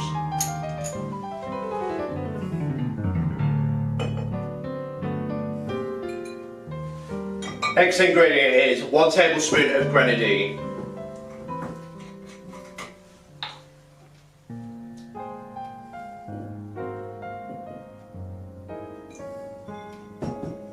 Next ingredient is 20 ml, which is a third of a glass, 20 ml. Because I just short of an ounce for an American audience, so vermouth. Italian vermouth to be specific. Right, next ingredient, guys, is 2 1/3 of a glass, which is 40 ml, which is about 1.3 ounce or 1 1/3 ounce.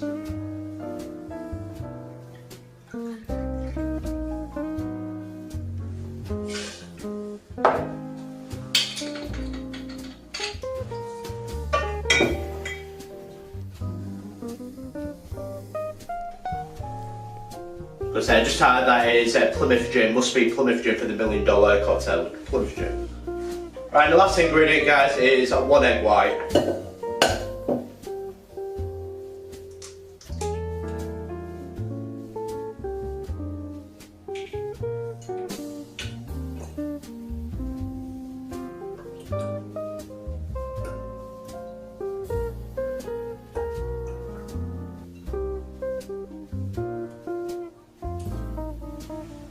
Right, get your glass and dry shake. We're doing a dry shake for 10 seconds.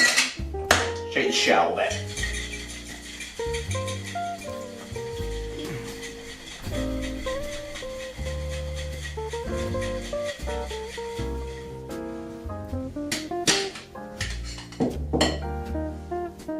This time, add the ice. And shake again for 10 seconds.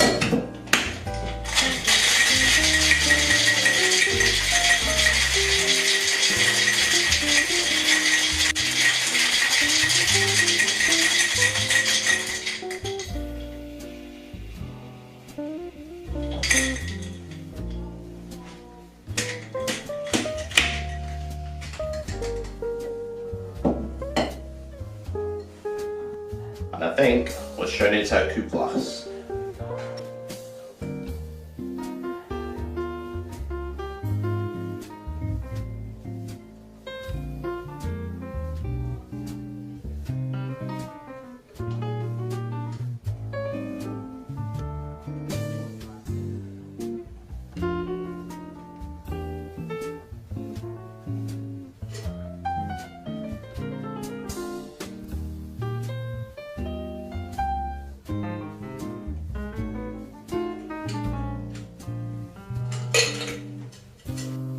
There we go, guys. $1 million cocktail. I'll just get close up for you guys. And there it is. It's absolutely beautiful, the head on that. Look at the white foam. It gives it that beautiful look. I can't wait to taste this.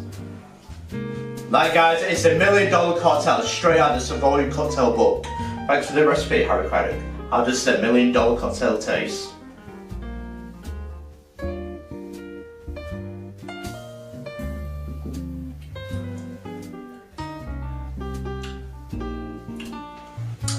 Peculiar taste, I'll admit that. Because that's something you never tasted anything quite like that. But as a gin lover, it's certainly a lovely recipe. Because what gives it that beautiful pink colour is the grading mixed in with the gin and the vermouth and the pineapple just gives it that lovely pinkish red colour. It's beautiful. I'll have a second taste.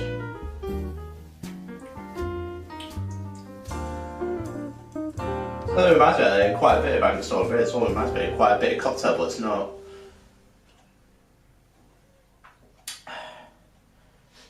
That's what I think I can taste the most. It's the vermouth mixed in with the gin, gives it that Italian aperitif taste, that quite a little bit of a bitter taste, but it's certainly lovely and it's absolutely beautiful. But like guys, it's $1 million cocktail. We will be doing a lot more cocktails recipes out of the Savoy cocktail book, so make sure to stay tuned and don't forget to like and subscribe and share and mix it. It's, really do appreciate it.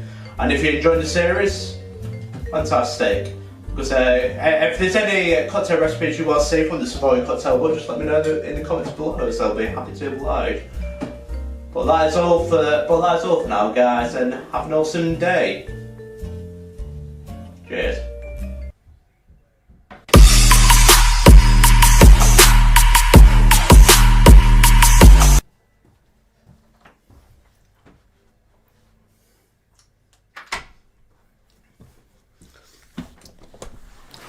JSGC was enjoying his break too much. Right, we've got the second half underway. Don't look like we've missed too much.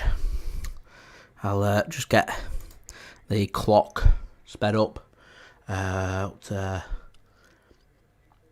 there. There we go. Up to date. Apologies for that, guys.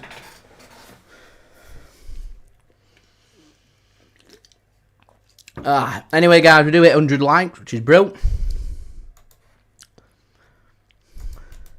Don't forget to leave a thumbs up. We'll aim for 120 now, so any help towards that would be great. Do subscribe and do check out today's video sponsor, SofaScore. Links and details there in the description.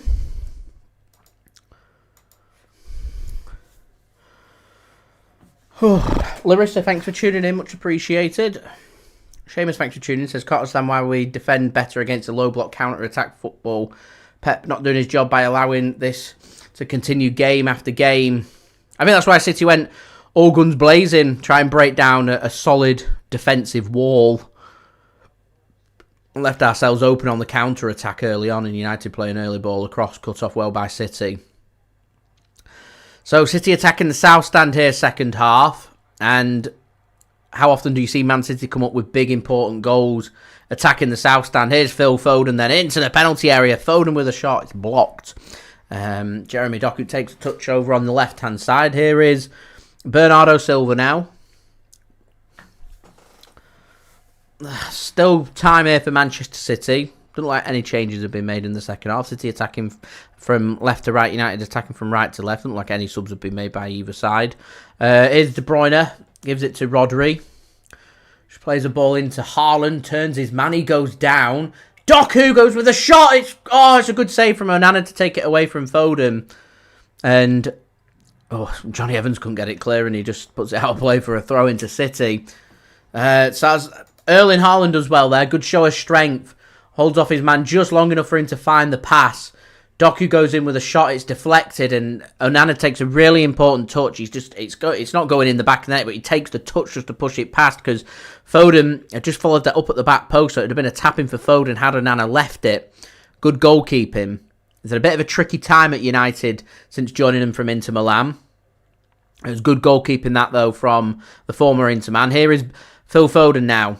Goes with a deep ball across. Bernardo gets his head onto it, but it's into the stands. Too much on the cross there, and too much for Bernardo Silva to do. He couldn't head it back across, and that goes out for a goal kick then. So first 5 minutes at the Etihad done and dusted here in the second half. It's Manchester City trailing by 1-0.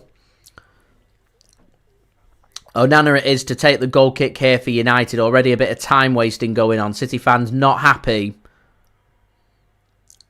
No surprise, the referee's doing absolutely nothing about that. Onana sends it long. I would say to you guys that right now I can guarantee you that Onana gets a yellow card at some point in this game. Time wasting. I think would be a tactical bet if any of you guys are into that kind of thing. United just send the ball forward. Not a very good ball forward. Very much United's stance here is low block and hope that Manchester City don't find that clinical touch in front of goal. Let's not forget, City could draw this game, and I think United would still say pretty good result, and they'll be the happier of the two. Here's Kyle Walker.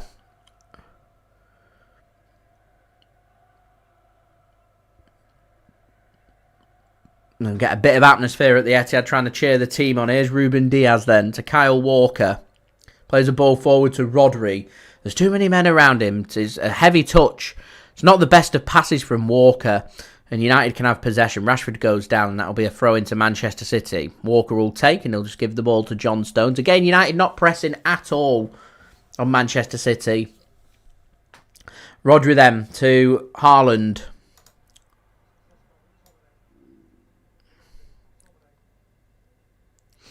Black Rose, thanks for tuning in. Says 100% if City don't win this game, then the title race is all but over. Mike with the positivity there, saying we've still got this. There's still plenty of time. Just under 40 minutes.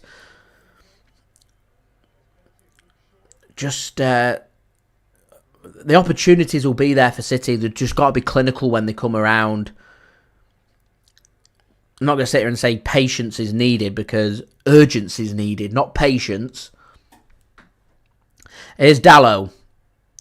Gives the ball to McTominay. United just having a little bit more possession, just knocking the ball around, a little bit more relaxed on the ball. And Mainu plays a ball across to Rashford on the left-hand side. He can take a touch and work it backwards. Here is Lindelof to Mainu. Back to Lindelof. And City got everybody behind the ball here. Dalot to Garnacho. Bruno Fernandes now. To Dalot. Maybe City's approach here is just tighten up a little bit at the back, ensure that we don't concede again, and see if United, if they do want to come out to play, might leave a bit of space. Because what United are doing now is different to what Chelsea were doing, which was Chelsea were just happy for Man City to have possession. Manchester United here are having possession and knocking the ball around. Look how high United's line is right now. A ball given away or a poor pass from United here. And Manchester City, through one pass, could completely dissect the Manchester United spine. And there's the ball given away. So let's see now, what does City do with it? Rodri looking for the counter-attack here. Plays a ball to Foden on the right-hand side, and all of a sudden, through one pass, Man City, right next to the penalty area. United getting bodies back. Foden, cross comes in, headed clear by United. Needed to be a better ball in. Here's McTominay. He's got nowhere to go, so don't foul him. Don't foul him. There we go. Ball gets cleared by United. Garnacho, heavy touch. Can they win the loose second ball? City? No. United will whack that one clear and Rashford will take the touch. Won't get past Kyle Walker. It's a good challenge from Walker. And here is Foden now, and that should be a throw into City against Bruno Fernandes, and is. Fernandes not happy about that. Surprise, surprise.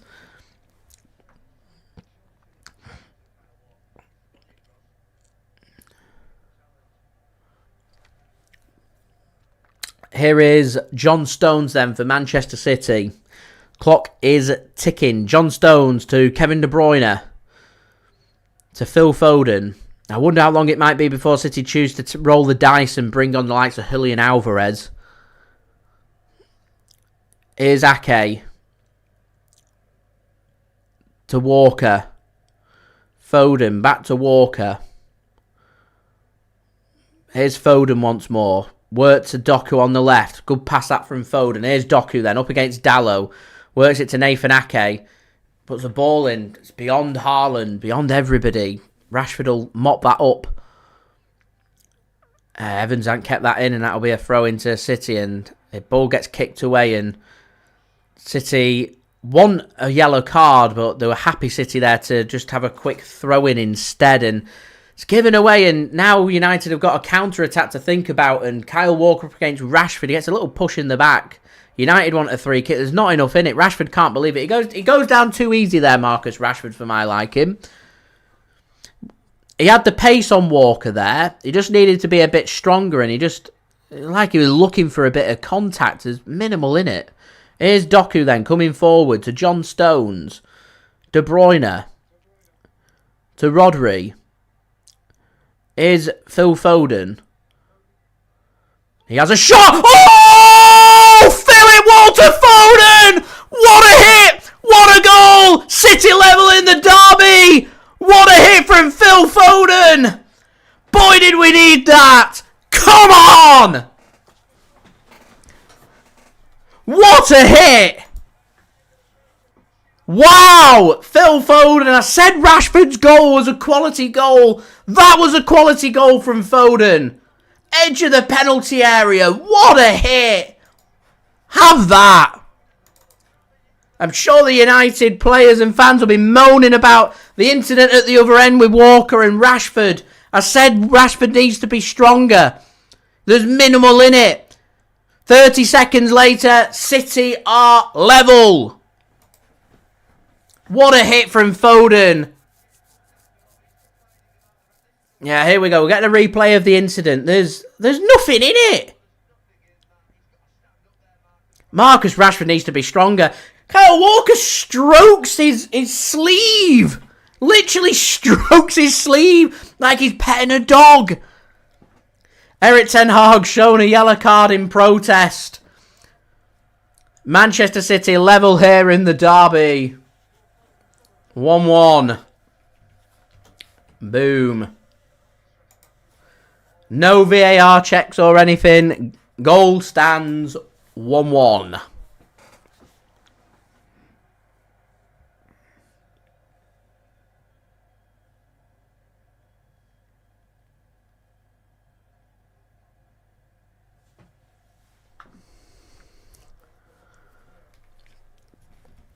Here is Ruben Dias then to Rodri. Refs stopped the game because there's a flare on the pitch, a blue flare.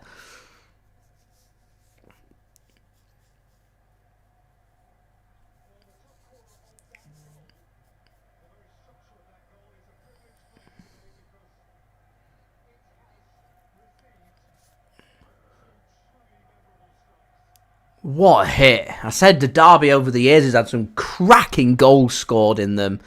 And the two that have been scored today are right up there with two of the very best. Fantastic finish. Brilliant hit. Massive 30 minutes coming up for City now.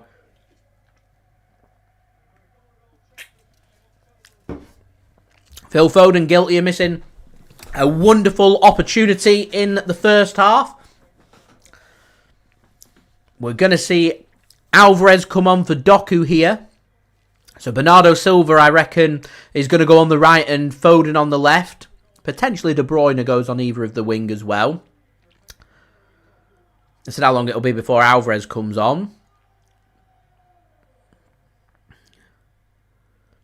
And Man City halfway to what they need to do. And they have given themselves time. That Chelsea match, remember, they didn't give themselves a lot of time to try and grab a second. They've got plenty of time here. Time's not a problem right now. Here's Foden. Edge of the penalty area. Walker to Rodri. Alvarez. Stones goes for a Stones rocket. Blocked. Here is Ake. Up against Dalot. He can't keep it in.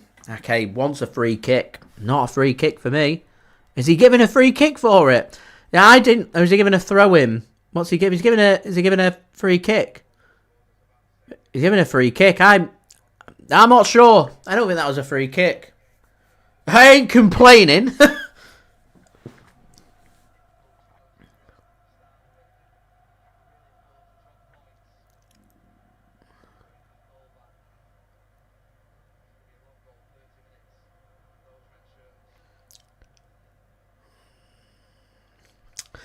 Can they do something here, City, from this set piece on the hour mark? Haaland, Ake, Diaz, Rodri, Stones, all forward. Here's De Bruyne. Cross comes in, it's deep, and keeper gets a fist onto that, and that should be a corner to Manchester City. I'm not too sure if Man City meant to get a little flick on the run over there. I think it was Bernardo Silva jumping over the ball. I'm not sure if he was meant to flick the ball. It looked like it took De Bruyne by surprise that he's had to take 2 steps forward to then put a ball into the box. So I don't think that's helped the quality of the ball, but we've still got a corner nonetheless. Linesman just tells Phil Foden to stop as the referee wants a word here with Ake, and Onana says none of this coming together malarkey. Onana pleads his innocence there. Here we go then. Corner for Manchester City. Bit of pushing and shoving going on in the penalty area. Handbags! Corner comes in. Headed clear by United. Only as far as Julian Alvarez. He's going to let that one go out for a throw-in. I thought he might have taken that quickly. He doesn't. So we've got 29 minutes here. Bernardo Silva then with the throw. It looks like Bernardo's gone on the left-hand side for Manchester City. It's not something we see a lot of, but with the Grealish injury, it doesn't surprise me. Grealish, no time has been given on his recovery yet, but Grealish believes that he'd rushed himself back, so he wants to give himself a few more weeks. So probably won't see Grealish before the international break, I wouldn't have thought. Foden then tries to play a pass into Stones. United can surround it out. Bruno Fernandes gives the ball away. Here is Alvarez to Bernardo Silva. Alvarez continues to make a run. Bernardo Silva finds Rodri. De Bruyne has made a run in the penalty area, not used. Here's Walker now to Rodri once more. Didn't want to play the pass into De Bruyne as he weren't sure he was onside. Alvarez gets the ball now to Bernardo Silva, edge of the penalty area. Not the best of balls in from Bernardo. Rodri keeps the constant pressure onto Manchester United here. Here is De Bruyne. Ball gets chipped into the penalty area. I'm not too sure what De Bruyne were looking for there, but whatever it was, definitely wasn't looking to just chip a ball into the hands of Onana. And Manchester United can survive that latest barrage on their goal. Onana then to take for Manchester United, just throws it out.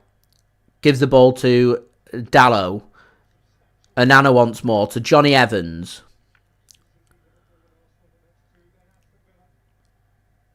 Chipped forward, finds Rashford, heavy touch, throw in City. United feeling a bit of pressure here. As I said before, United will still consider 1-1 a very good result.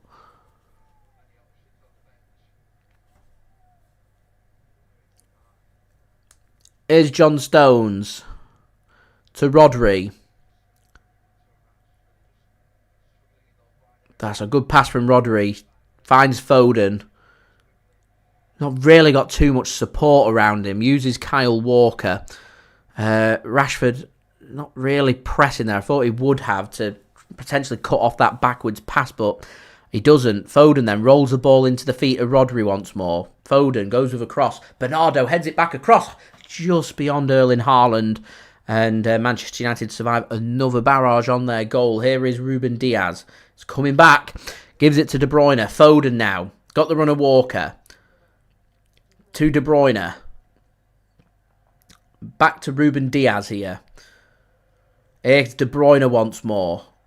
Tries to find a pass to Foden, but it's surrounded out and it remains level here. Onana goes down. Jay Mildy, thanks for tuning in. It was a belter of a goal from Foden. So much appreciated. I do hope you're well as well. Thanks for tuning in. Andrew, thanks for tuning in as well. Mordecai, thanks for tuning in. Much appreciated. Dave as well. If I missed anybody off, I do apologise. As we're now on to 115 likes, which is good. Now just 5 likes away from my goal of 120 likes. So any help towards that would be great. Do subscribe and do check out today's video sponsor, SofaScore. Links and details there in the description. Remember, it's a free app to download, so worthwhile downloading. Keep you up to date with all the latest scores and all your latest statistic needs and everything, so much appreciated. Palace Panda, thanks for tuning in. You are more than welcome. Keeping you up to date on the feed and what's happening. A bit of moaning and complaining coming on from Manchester City as Onana's going down. All this time we'll be getting added on.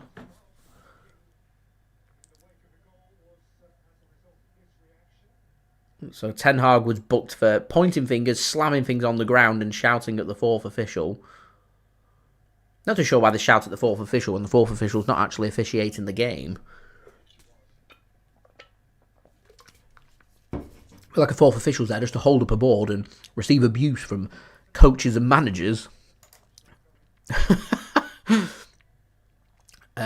Jay Millsy, thanks, I guess. If you don't leave a thumbs up, you won't be hunted down. I will put that on clarity for you guys, as we are now just one like away from 120 likes. It's been a well-received, well-liked live stream. This so much appreciated. Onana then. Surely he's going to get booked soon. His time wasting's been ridiculous. Throw in for City. De Bruyne throws it long, finds Haaland, and his pass not great.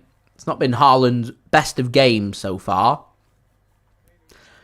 Here's Manu then, finds Rashford. United get 4 forward here. He's got Kyle Walker in a foot race, so he has to turn around.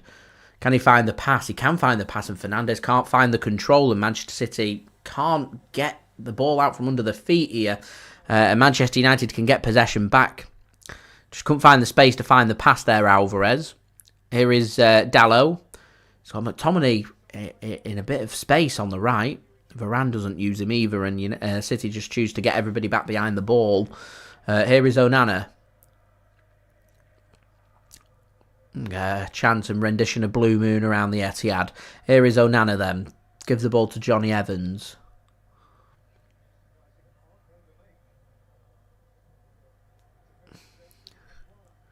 Here's Onana. Finds Dalot. Dalot sends it long and it's not a good ball and out for a throw-in to Manchester City. Here is Johnny Stones then to Ruben Dias.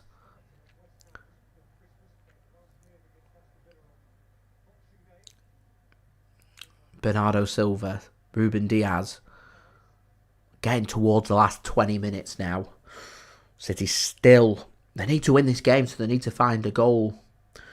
Ruben Dias finds Walker. Here's Foden. Plenty forward here for City. Plenty of options. United having to defend really deep. Walker now. To Diaz. Here's Nathan Ake. To Rodri. City being forced back by McTominay and co. And Ederson picks the ball up here for City.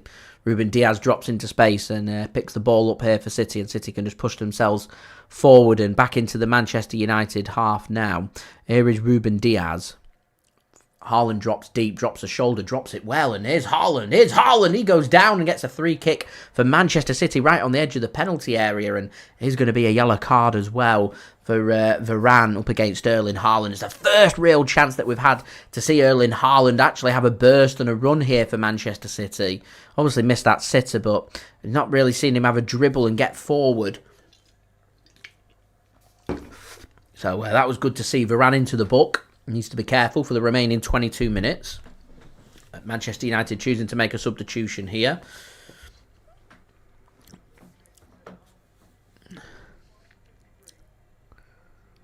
So Johnny Evans is going to come off. His game is done. Chooses just to walk off. Wasting more time. Ref. Just going to let him walk off. Manchester United don't have the option of Maguire on the bench. Not in the squad today. Just continues just to walk off. And you're going to see Cambuala come on for United.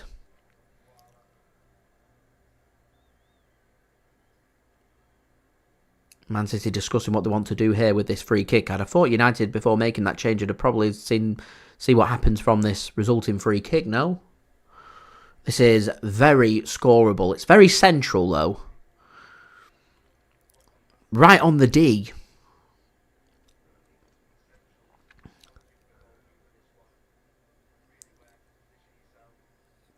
Gary Neville's just saying on commentary there that it's a difficult one for the keeper because you don't know which way De Bruyne is going to strike this. It's so central, you don't know if he's going to go left or right. So the keeper questioned himself about where he wants to position himself. So the keeper's gone to his right. Bernardo stood over this, and De Bruyne.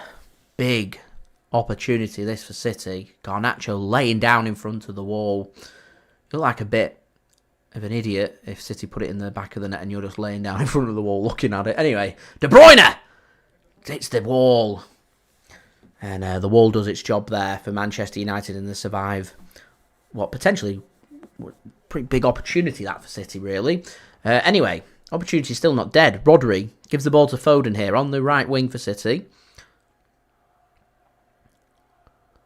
De Bruyne provides an overlap, not used. So Lindelof slotted in at centre-back alongside Varane. You're seeing Dalot go over to the left-hand side. And Kamwala's gone to the right-hand side at right-back. Here's Walker! Has a shot and gets one on target. He's already had his one for the game. That's two, Kyle. Stop. Stop.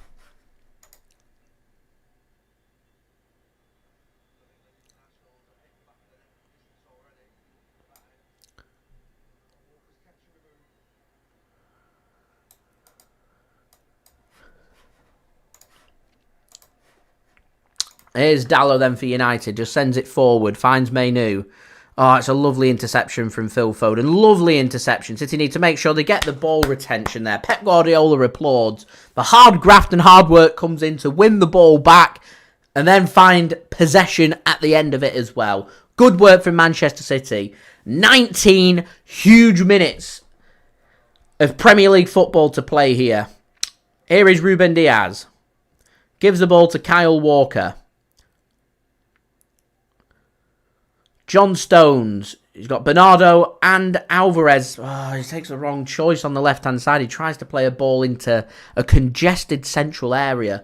City's insistence to work the ball into congested areas is unnecessary for me.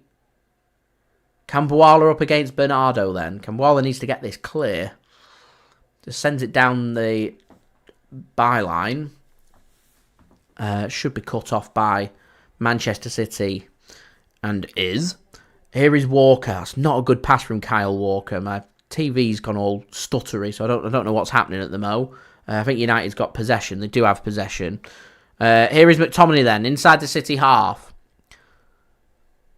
He's got support of Bruno Fernandes on the right wing, not used, and United just work the ball backwards. They kill another minute, though. They'll be happy with that. 18 minutes, plus whatever's to be added on here.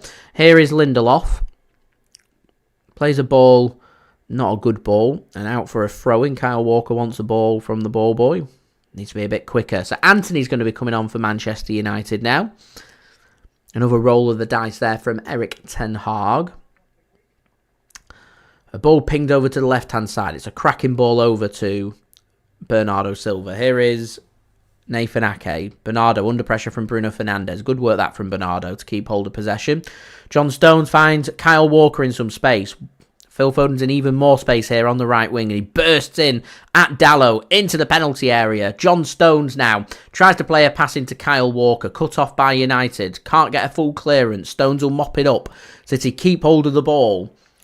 City fans are encouraged by that. Here's Rodri now to De Bruyne. Alvarez to Bernardo. Goes first time looking for Alvarez, and United can get that one clear. Not the best of balls in that from Bernardo, to be honest. Nobody there for City to mop up, so Nathan Ake has to trot back to halfway to pick the ball up before City can turn defence back into attack. Here is Rodri then to Julian Alvarez. Has a drive. Bernardo Silva for company. Bernardo goes across, and it's too close to the keeper. United will be pretty happy with that. I want to see more intensity improving here from City. It's a big, just over 15 minutes or so of our season. Ball sent forward. Ederson takes nearly a heavy touch. Ake goes down under a challenge from Garnacho, and that'll be a free kick to City.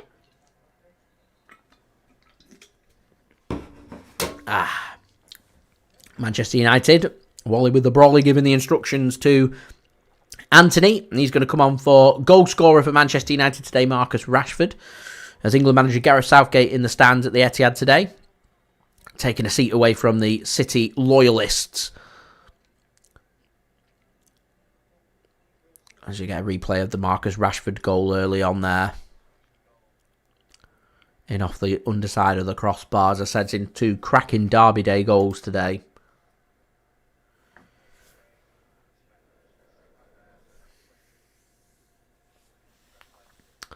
As we do it, 120 likes. The next game, 140 likes.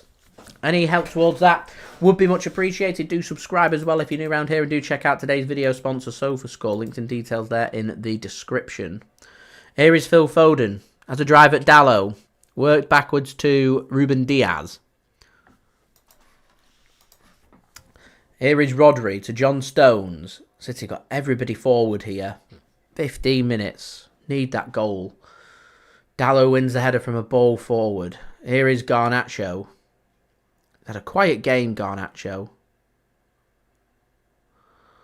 Varane then works it backwards to Onana. Here is Dalot.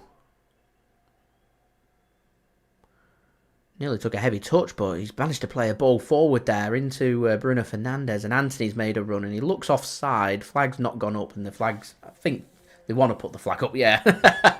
Anthony just didn't quite time his run there. And flag does go up eventually. United are turning away, so opportunity dies away, and the flag goes up, offside. And Man City can have the ball back again. Are we going to get Derby Day bragging rights for either side here? 14 minutes. Liverpool watching with interest. Arsenal watching with interest. Aston Villa, in terms of their potential battle to secure Champions League football, watching with interest. Tottenham, if it ends up going to be a top 5 for Champions League football next season, will be watching with interest. So it's not just implications here on bragging rights in the derby. All at the top are keeping an eye on this. Ake sends a ball in. Lindelof wins the header. Ake can't get hold of the ball, and Anthony can lead the charge forward here for United. He goes down under a challenge from Ake, but problem is he'd already slipped over. Man City can have possession, and Phil Foden goes down. It was a free kick every single day of the week there. Don't know why the referee's not giving it. I don't think he was looking, but linesman will have been looking. Anyway, Casemiro wins the header, and United should be able to get this one clear. They actually get themselves a free kick. City frustrated. Foden frustrated. He wanted a free kick there. Should have been a free kick for Manchester City, but here we are.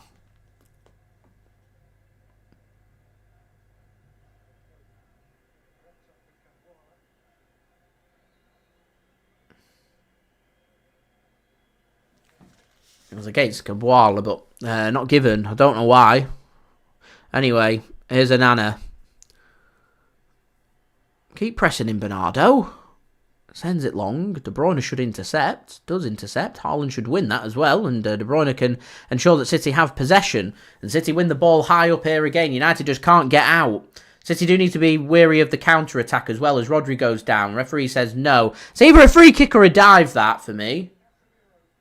Anyway, United think about the counter-attack again. United getting players forward. Mainu plays a ball in for Garnacho, and Ederson does really well there in winning the ball. And that looks like it's come off the foot of Garnacho and out for a goal kick. I'm not sure if Man United wanted a corner or moaning about the thought they should have had a penalty. It looks like he's onside there, Garnacho, so don't have to worry too much about that. And Ederson looks like he gets to the ball.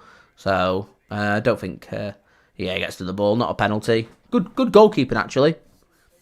Dangerous, it's a dangerous situation, but it does a job, and it's good work, that, from Ederson. It's a great sliding challenge. VAR are having a look at it, but there's nothing to look at there, guys. It's not a penalty. Yeah, goal kick. Is risky. Mike, you're spot on. Risky from Eddie, but gets it right, and it works for City. United don't know whether to stick or twist. They're umming and ahhing about pressing City, but they don't want to leave City any space. Here's John Stones. He's got acres of space if he wanted to pivot. He doesn't. Rodri then finds Alvarez, back to Rodri, and City can turn defence into attack, and through one pass, City are forward here and in a good position. So Bernardo and Foden have switched wings. Bernardo on the right wing, Foden on the left wing. Here is Julian Alvarez now, just floating around in midfield. He's not really got anywhere to go. Here is Ruben Dias, recently single, gives it to Philip Walter Foden, goalscorer of Man City's equaliser. De Bruyne tries to play a ball forward. Can't play the ball forward as Casemiro nearly found the interception. Here is Nathan Ake into the final 10 minutes or so here of this game. City need a goal. If they want to win the Premier League, they need a goal. Here's De Bruyne now to Foden. Alvarez in the penalty area. Foden! Yes! Come on, Philip! Manchester City leading the derby, and it's a brace for Foden. This title race. Wow. Just wow. 81st minute, Phil Foden. Oh, he's having the season of his life. The season of his life. Phil Foden, take a bow. United are caught 2 square. It's a great finish from Foden. Great finish. And now,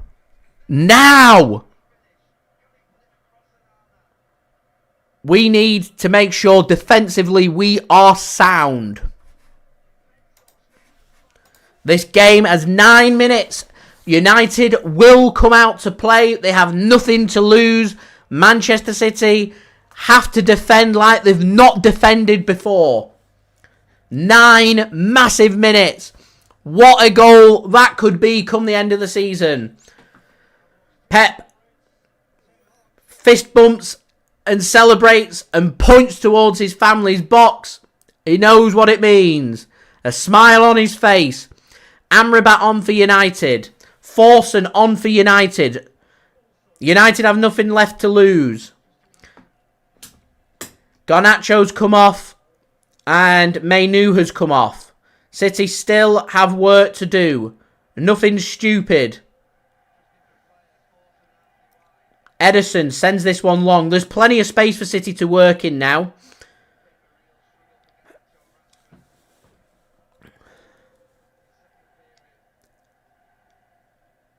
Nathan Ake then for City. To John Stones. Here's Rodri. Works the ball to Diaz. Here's Kyle Walker. Gives the ball to De Bruyne. Here is Bernardo. Works the ball back to Kyle Walker. John Stones. Bernardo. Here is Rodri. A third kills this game. A third kills this game off. Here is Foden to Alvarez. Penalty area. Julian Alvarez is forced wide by Casemiro. Here is De Bruyne. Ake. De Bruyne. Rodri. City just being forced backwards here. Ruben Dias to Rodri. Here is Ake. Oh, it's good from Ake. Finds Foden in space on that left-hand side. Genius move working Foden to that left-hand side when we did. Oh, that's a good pass from Rodri into captain Kyle Walker as well. Here is Bernardo Silva. Works the ball back to Ruben Dias. 7 minutes plus whatever's to be added on here at the Etihad. City leading by 2-1. Don't forget, leave a thumbs up. We're aiming for 140 likes. Any help towards that would be much appreciated. Subscribe as well if you're new around here. Do check out today's video sponsor, SofaScore. Free app to download. Links in the description, in the live chat, and you can use the QR code on screen. Here is Foden then. City not thinking about time wasting. They want a third. They want this derby killing off. Here is Foden then. Ake doesn't take the chance to put a ball into the box. Does find Alvarez though. Here's Foden. He does put a ball into the box. Lindelof gets his head onto it. Only as far as Bernardo. John Stones now, back to Bernardo Silva. Needs a bit of support on the right-hand side. Ruben Dias comes over to help. City have told Kyle Walker to stay back here in worry of the counter-attack. So there's not as much support on the right-hand side. So expect a lot of City's attacks here to be coming down that left-hand side, that attacking left-hand side for Manchester City. So Foden, Ake, Alvarez, De Bruyne are all flirting over there, rather than through the middle of the park and on the right-hand side. It's very much John Stones, Rodri and Bernardo that's got that side covered. Here is Ruben Dias now. Works the ball back to Kyle Walker. He'll go back to Ederson. It'll be Ederson's best interest here just to launch this. Get that far away from our goal. He does. Launches it long and Bernardo Silva pushes Dalot in the back. And that's a free kick for United. But if in doubt, you send it as far away as possible from your goal. 5 huge minutes left.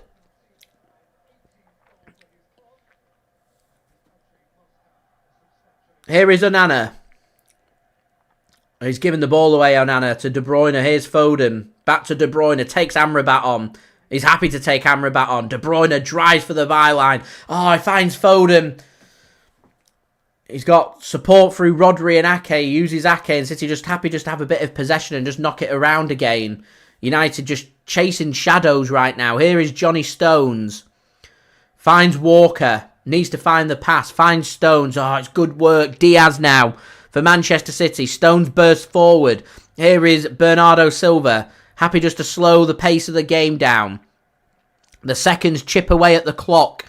United fans will be saying the seconds are being chipped away far too quickly for our liking. Alvarez then to Bernardo for City. That clock pace, very good. Very good. Could do it going a bit quicker. Times 2 speed, please. Here is Bernardo. Gives the ball to Ruben Dias. Kyle Walker. City just working it backwards. Press from United comes in and Foden happy just to play it back to Ederson. And United going to try and put the squeeze on. McTominay being forced forward here for United. Kyle Walker manages to stop the press. Diaz has got a bit of space here. So Ederson uses him. Use Walker first time. It goes back to Ederson. Goes back to Diaz and back to Ederson again. I think Ederson might have to send this long. He's gearing up for sending this long. Passes it to John Stones instead. Here's Walker for Manchester City then. On the right-hand side. Here is Diaz. Back to John Stones. 3.5 minutes remain.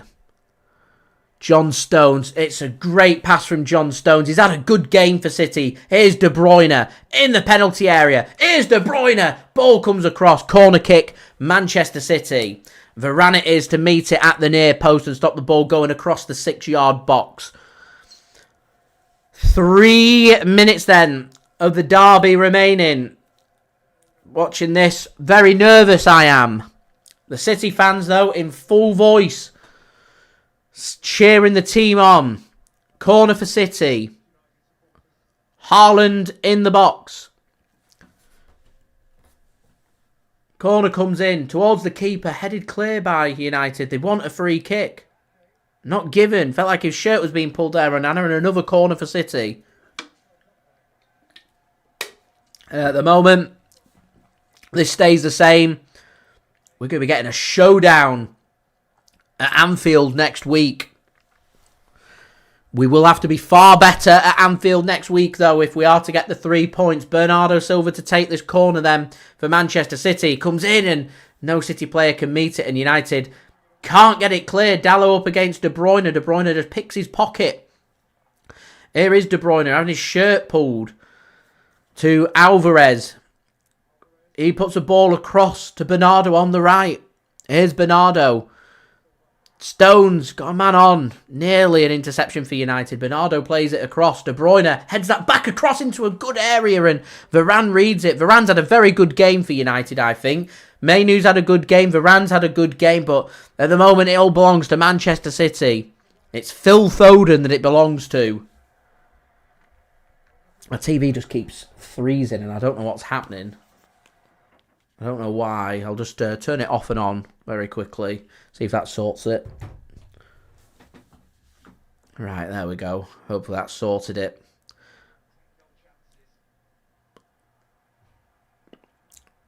Lindelof then. Into the final minute of normal time here. Manchester City lead by 2-1 in the derby at the Etihad. There are still plenty of time in this game. There's going to be at least 5 or 6 minutes, you think, going to be added on here.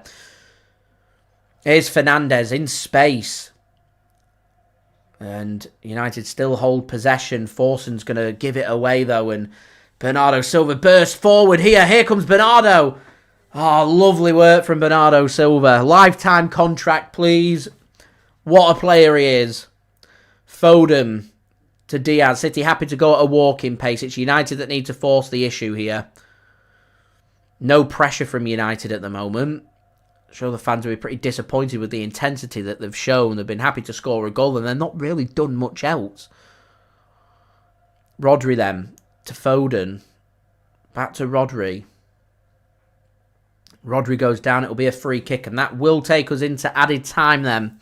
forcing the man penalised. A substitute. 8 minutes.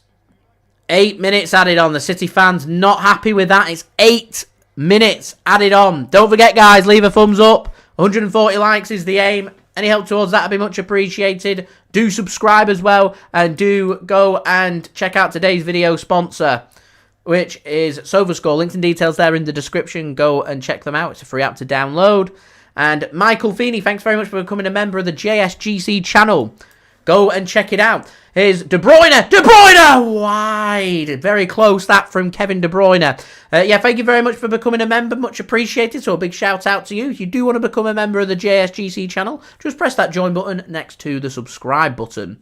Legend. Thank you very much for that. Much appreciated. Helping to support the future content created here on my channel.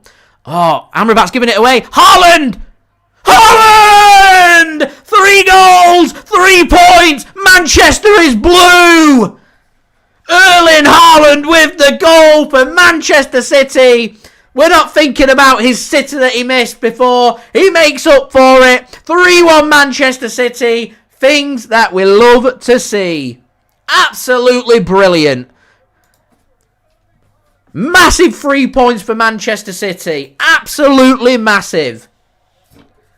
Michael, thank you very much. Says, as you know, I'm a massive fan of the Mancunian Way channel, but I love the JSGC content. Thank you very much, Michael. Much appreciated. And we're all fans here of the Mancunian Way channel. Martin doing outstanding stuff. And he's just a genuinely brilliant bloke. Absolutely brilliant bloke. So, do go and show some support to the Mancunian Way. Go and check him out. Martin, absolutely brilliant.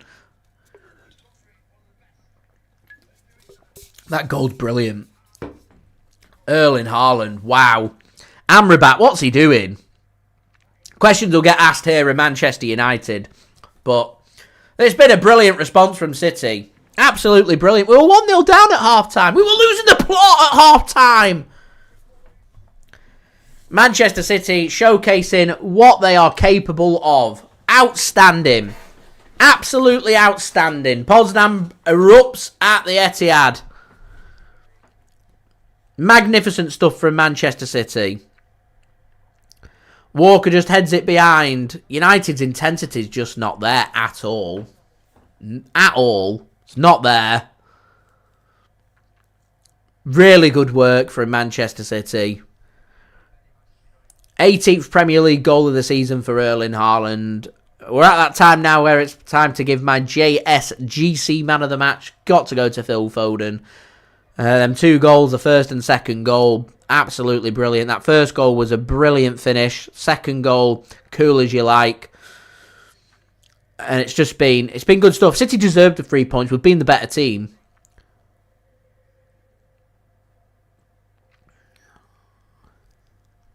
It's been a good second half. It's been a very good second half for Manchester City. Julio, you're absolutely spot on the Milky Bar kid. Love it. Boy Race says, what did I say? Never in doubt. Oh, I could get better. Please. Please. Oh, Ake's pass. Can't find a City man. They've given it away here, United. I tell you what. It's all gone wrong for United since Johnny Evans went off. Here's John Stones. Can't amount to anything there, and United hack that clear. Kyle Walker will happily just nod that back to Ederson in goal. And Ederson will be happy just to waste a bit of time there, and he'll pick the ball up. Bruno Fernandes getting a bit frustrated there with Ederson. Remember, there's some important things to take note. Pep Guardiola needs to make sure he keeps himself clean, not getting a yellow card, so no touchline ban. So we should have Pep Guardiola on the touchline for the match at Anfield next week. And Rodri keeping himself yellow card free means that he's now going to nearly be ready to play in both the Liverpool and Arsenal game. Still remains in Manchester City's hands here. So all good stuff. Seamus reckons United got tired. City found room at the back and capitalised upon it. They're not the best defensive team, to be honest. Tried to execute a game like Chelsea, but didn't have the precision to do it. Hey, I just thought my score prediction's correct at the moment. I went with 3-1 Manchester City. Olays are up to around the Etihad. Here's De Bruyne. It's been good stuff, this, from Manchester City. Really good stuff. Right, guys. I'm going to end the live stream near enough on the full-time whistle. And thank you very much, Michael, for your nice comment there. Much appreciated. Kadim, thanks for tuning in. Says Evertonian here. Keep up the good work, mate. Thank you very much, Kadim. Thanks for tuning in as well. Much appreciated. I'm sure be cheering on Manchester City in the hope of beating Liverpool to the Premier League title. Larissa, good evening. Thanks for tuning in as Phil Foden's gone down in a heap of pain. So, just going to quickly go through my promos. I want to end the stream upon the full-time whistle, just so I can get through my match review, match reaction, and match analysis. We've got plenty of content to get through. So, thank you very much for everybody for tuning in. Everybody that's interacted with me, left their thoughts in the live chat. And that has obviously become members, left donations, and checked out today's video sponsor, SofaScore. Links and details there in the description. As we do see Phil Foden come off, leap in. I don't think there's anything too serious. Oscar Bobb's going to come on for Manchester City here. So, yeah, do go and check out Mr. Criminal. Thanks for tuning in as well. Much appreciated. Do go and check out today's video sponsor, SofaScore. Links and details there in the description. Also, don't forget as well to subscribe. If you're watching this after the game, then do leave your thoughts in the comments below. And finally, do also check out today's, my social media links there in the description. Mike, I will see everybody again. We'll be live on Wednesday evening. Man City taking on FC Copenhagen in the Champions League second leg. I'm not really thinking about Liverpool at the moment. I'm thinking about the Copenhagen game. I want us to go through to the Champions League quarterfinals. It's the biggest European competition out there. We want to try and retain our Champions League trophy. There's not many teams that have had the pleasure of doing that, and Man City have the chance of doing that. So hopefully we can get to the quarterfinals and we can get the job done against Copenhagen. We've won every game in the Champions League so far this season, so it'd be good to go and win that game and go through to the quarterfinals. We've got the draw for that to look forward to at the end of next week as well for you guys to look forward to. And then, of course, we'll have the build-up to the Premier League game against Liverpool at Anfield. Showdown game. Big game. Looking forward to it. We haven't played too bad, but we're going to have to be even better. It's going to have to be a game of our lives next weekend. We need to win that game. Still in our hands. Still in Liverpool's hands. Can watch that Sheffield United-Arsenal game under no pressure. See if we get any favours off Sheffield United. Not expecting any favours. And then, yeah, we've got our own Champions League to focus on. And the Liverpool game next weekend. So lots of big games and content for you guys to look forward to. As Dalot bursts forward here for United. Poor pass from him, and we're into the final 14 seconds. United get themselves a free kick. So I need this for my Super 6. I've got 3-1 City, so hopefully that will stay the same. And United don't score off this free kick. So yeah, thank you everybody for watching. As soon as the game does end, I'm going to end the live watch along there for you guys. So big thank you to you guys. Big up, and yeah, I'll see you all again real soon. So, free kick here for United. Last play of the game. Manchester's blue. Manchester City are going to win this game. It's things we absolutely love to see. Blue Moon erupts around the Etihad. They know they're winning the game. Bruno Fernandes puts the ball into the box. Flicked on, and should be a corner for Manchester United. But a referee says, the game's done and dusted. I'm off out of here. I'm done. Manchester City win the game. Winning by 3-1. After going behind, it's an excellent comeback win for Manchester City. And it is, as you were at the top of the Premier League. Liverpool under pressure through a stubborn Nottingham Forest side yesterday. Persevered with a controversial and late 99th minute winner for Manchester City. We were 1-0 behind under pressure at half-time and showed tremendous character once more to come out and find 3 big goals in the second half. It was attacking the South Stand. Every time City are in a big game, attacking the South Stand, and we need the players most. It spurs the players on, and we go on to do big things. Hopefully, Arsenal will do the same as well, and will go on to score more big goals as well. But that's a huge 3 points for Manchester City. Absolutely huge. It's a brilliant win. Manchester's blue. I am delighted with that. Phil Foden, brilliant. Manchester City with the 3 points.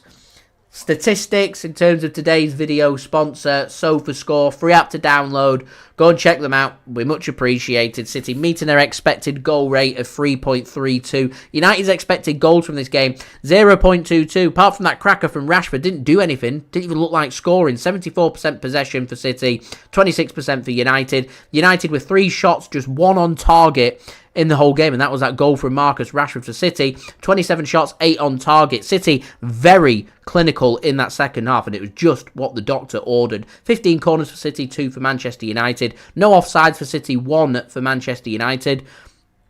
I read an interesting stat that Erling Haaland only once in the Premier League this season has been offside. Man City is very much sorting out their offsides this season. In terms of throw-ins, more for City, more free kicks for Manchester City as well, more goal kicks for United to be expected. In terms of big chances, Man City had 3, none for United. City missed 2 of the big chances, took in 1 away. Counter-attacks, 1 apiece for both sides. 17 shots inside the box, 10 outside the box for Manchester City, and it was that cracker from Phil Foden that really got the ball rolling there in the second half for Manchester City. A 92% pass completion rate for City with 792 passes. United at 288 passes with a pass completion rate of 79%. Manchester United more dominant in their aerial duels and total duels won. More tackles for United, more interceptions and more clearances. 4 clearances for City and 41 for Manchester United. But the most important statistic reads Manchester City 3, Manchester United 1, and Manchester City do the double over Manchester United this season in the Premier League, and Manchester once more is blue. 3 points, huge game next weekend at Anfield against Liverpool away, massive title decider. I'll have all the build-up and I'll be back with another live watch-along for that. But first, before we even think about anything else, Champions League action, FC Copenhagen at the Etihad, we've got a job to do. We want to retain the Champions League trophy, and very much City want to try and retain a treble, never been done before. It's still on, so I'll see you for that. So, I've been JSGC. Thank you everyone for watching. I hope everyone is safe and well. Have a great rest of your weekend. I've still got a little bit of my can left, so I'm going to neck it, and we're going to end it there.